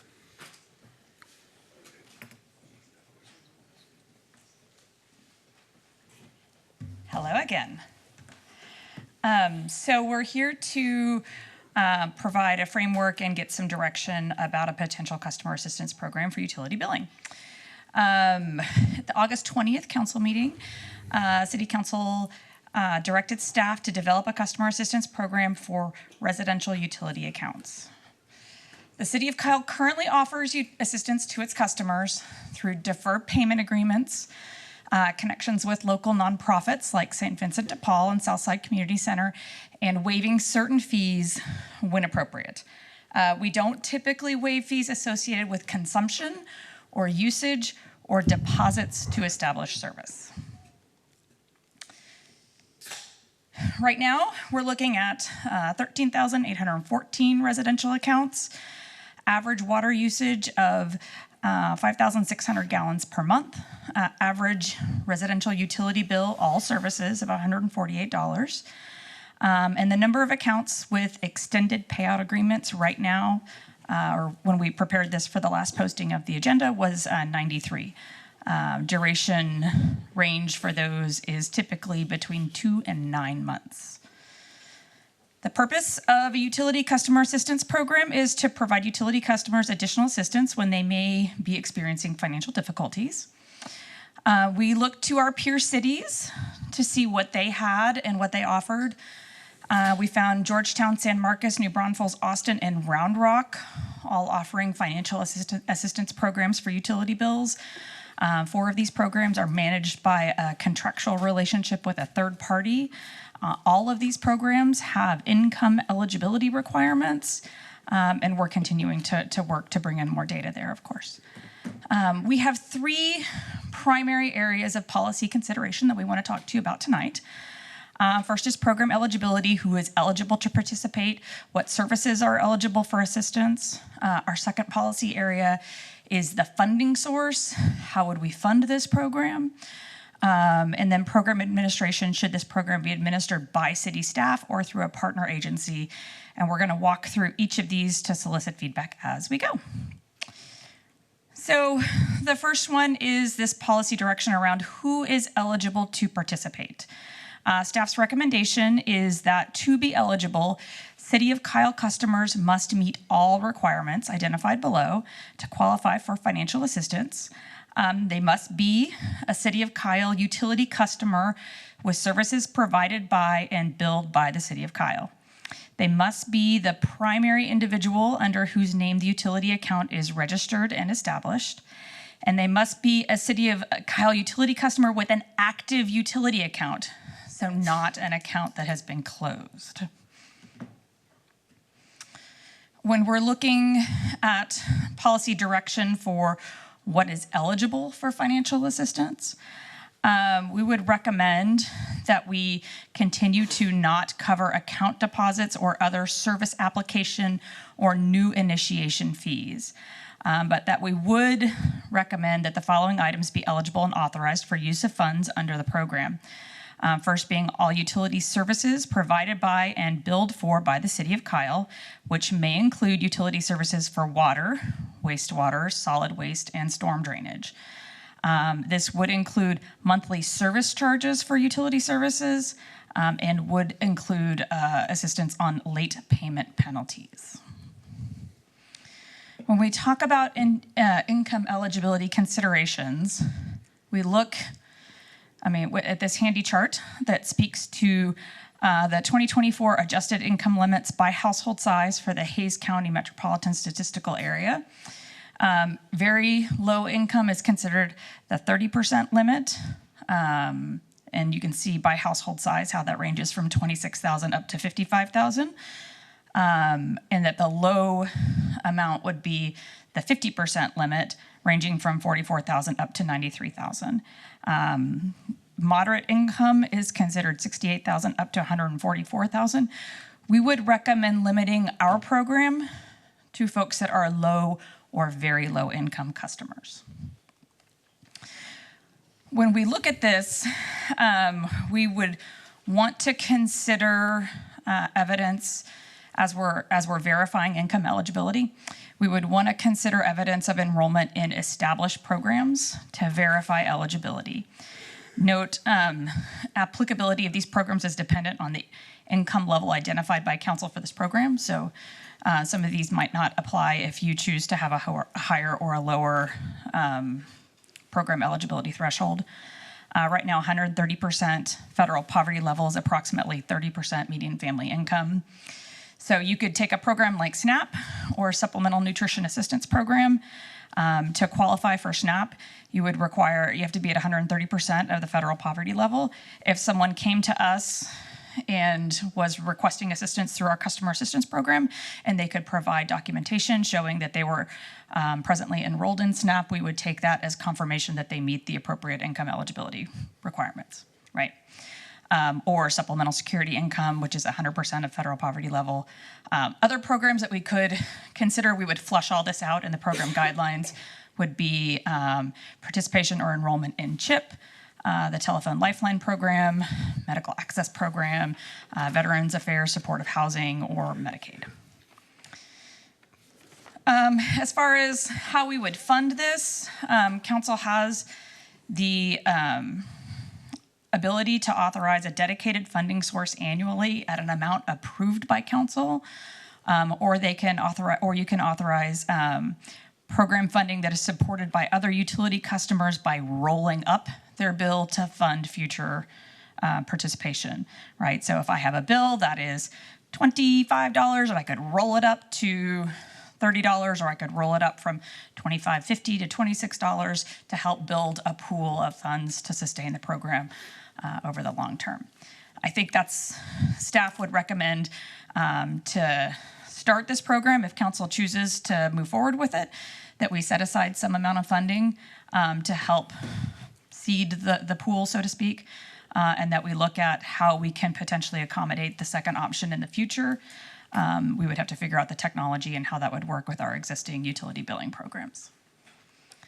So for option one on the funding, we're thinking that a good starting point would be $30,000, that the average utility bill at $148, that this would, a $30,000 program budget would approximately assist with 200 one-time payments for low-income individuals.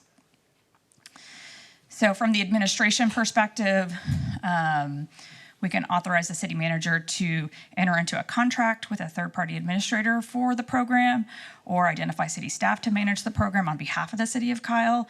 Our recommendation would be option one, to explore a partnership with a third party.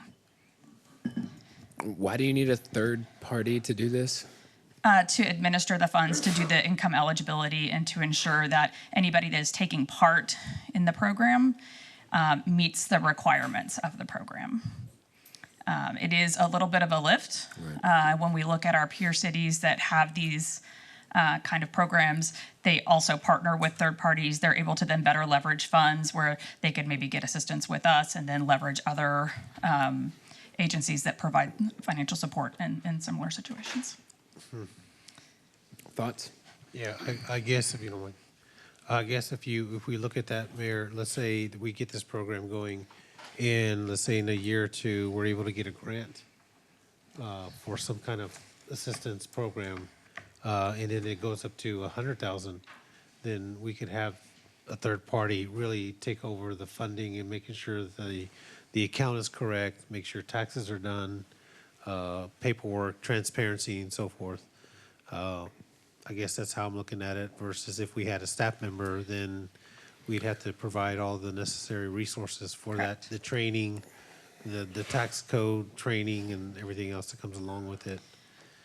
And There are partner agencies that specialize in this kind of work, and that I think would be very eager to partner with us to better serve their customer base that are already probably residents of the city of Kyle. I think the benefit I've seen for a nonprofit that's a third party is the city has a contract. These are the criteria. This is what you need to administer. And then when a resident needs to come in and use that service, sometimes it's sensitive conversations about what's going on with them medically, perhaps what's happening with their income, various issues that they need to explore, and sitting down with a third party that's independent of the transactions and sometimes provide some privacy and also access to other services. I think a lot of times you'll find folks that may be in housing crisis, there may be other issues that are going on, different things that are happening, and it's a chance to provide a bridge to other services. At least that's been my experience.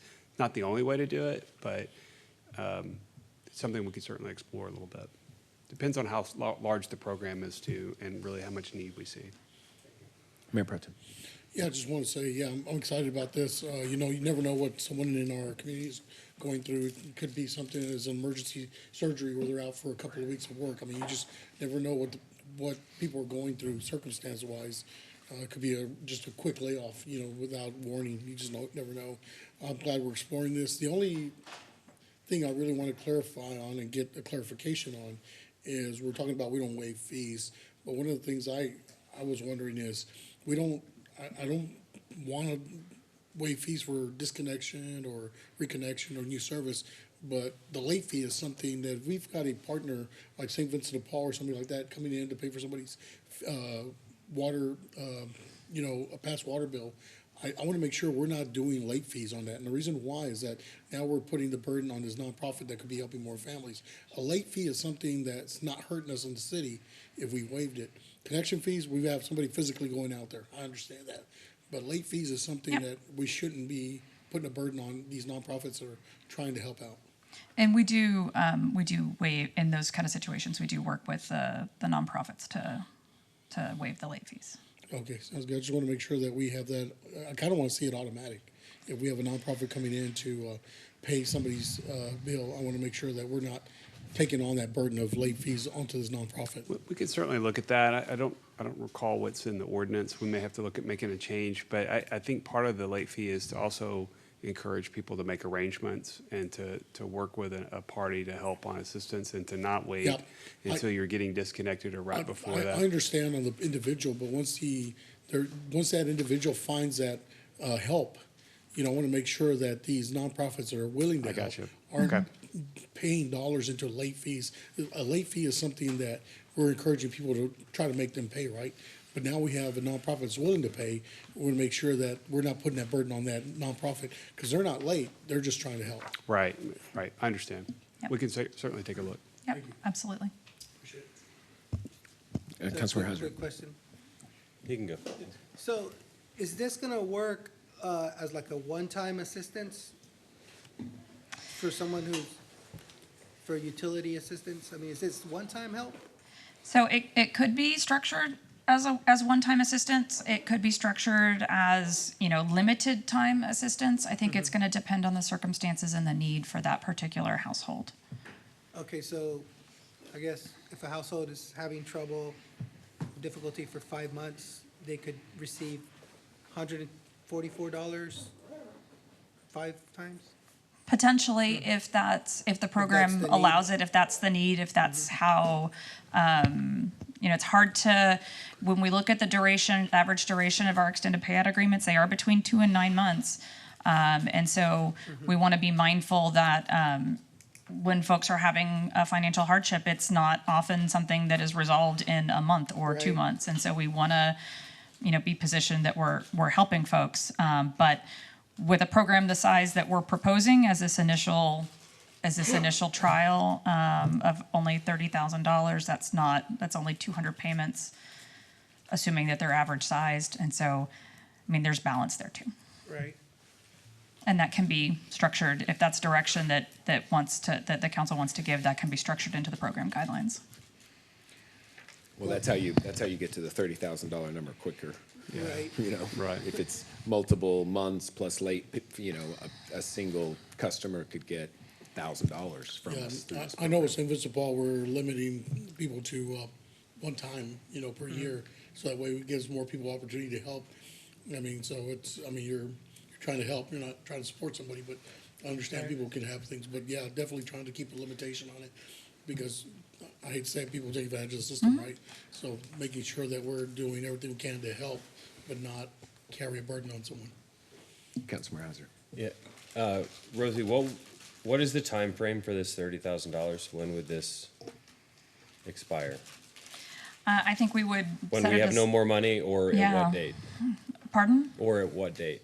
I think it would be when we have no more money. But I also don't, I'm fairly confident that by the time we had this stood up and running, there would be needs that we would be able to spend the $30,000 within the fiscal year would be my Okay. guess. And then one other question, is there any reason why we couldn't do both options right now? Because it seems like option 2 is no cost to the city. It is at no cost to the city, but I don't know if our billing software can handle that, and how that would work in operation. That's something that we can explore right away. But if we're able to get program guidelines established and get a third-party administrator on board, and we're ready to push go, but there's a limitation on how our technology can take that, I wouldn't want to hold the program up for that. So I guess, would we need I understand the need for a third-party administrator in the context of whether or not people qualify for the program, but would we need that administrator to, would they bring some sort of software that would allow us the capability of doing that? No, this would be part of, the way I've seen it in other utilities is it's just part of the billing that happens, right? So I have a bill and I want to round up for an extra $5. I want to donate an extra $20 to this fund. If that would be happening within the confines of our Tyler billing system, and we would need to figure out a way to receive the money for the utility accounts and then pull the excess over to a separate. I think there's some policy questions too for the council on that. I've seen it in a number of different ways. It can be everyone's opted into the Roundup program unless you tell us you don't want to be in it, which sometimes you have people then are upset that happens. And then you also can have options where people can say, I'm going to pay my bill, but I also want to make a donation of $10, $5, $20, whatever it might be, to help people that might be in need. I think probably the donation piece is very simple. I don't know the Roundup with our technology, but there's a combination of things that could be looked at that we could do it. But I think there are some policy questions. I think I saw several of you saying you don't want to just automatically opt people in. Yeah, I don't So it might wanna have to be do that. you know what? getting to the customer base and asking them, are you willing to opt into this, and getting enough people to be interested in that. New accounts, it's pretty easy to do that. But once you have an existing account, it's harder for people to engage on those kinds of things. It's been my experience. Well, yeah, it seems like people possibly would support option one here, but I would like to know what capabilities we could find in the future to help fund this. Yeah. And We just to can be certainly abundantly clear, look I into do that. not think we should opt people into this. I just want to make that perfectly clear. So with that, does anyone else want to jump in here? No? Mayor, I'd like to make a motion to direct staff, or to approve option one for item number 36. 36, thank you. All right, motion by Councilmember Heiser, seconded by Councilmember Parsley to approve option one for item 36. Is Could there we see that again? Well, There. so, I mean, there are several policies, so let me just, if you don't mind, Councilmember. Oh, sure. We want to ensure that there's agreement on eligibility. As we've stated, that you need to be a utility customer service, you have to have a utility customer service account, you have to be the person who's on the account to apply for it. And that you need to have an active account, that it can't be closed. And so if there's agreement on that, then staff would move forward with that recommendation. When we talk about what is eligible, we would talk about eligible use of funds would be utility services that are provided for, or provided by and billed for by the city of Kyle, to include water, wastewater, solid waste, and storm drainage. Monthly service charges for utility services. And then there's the question of the late payment penalties. If we want to, if they're opting into this program, do we waive the penalties automatically, or do we apply the funds towards the penalties?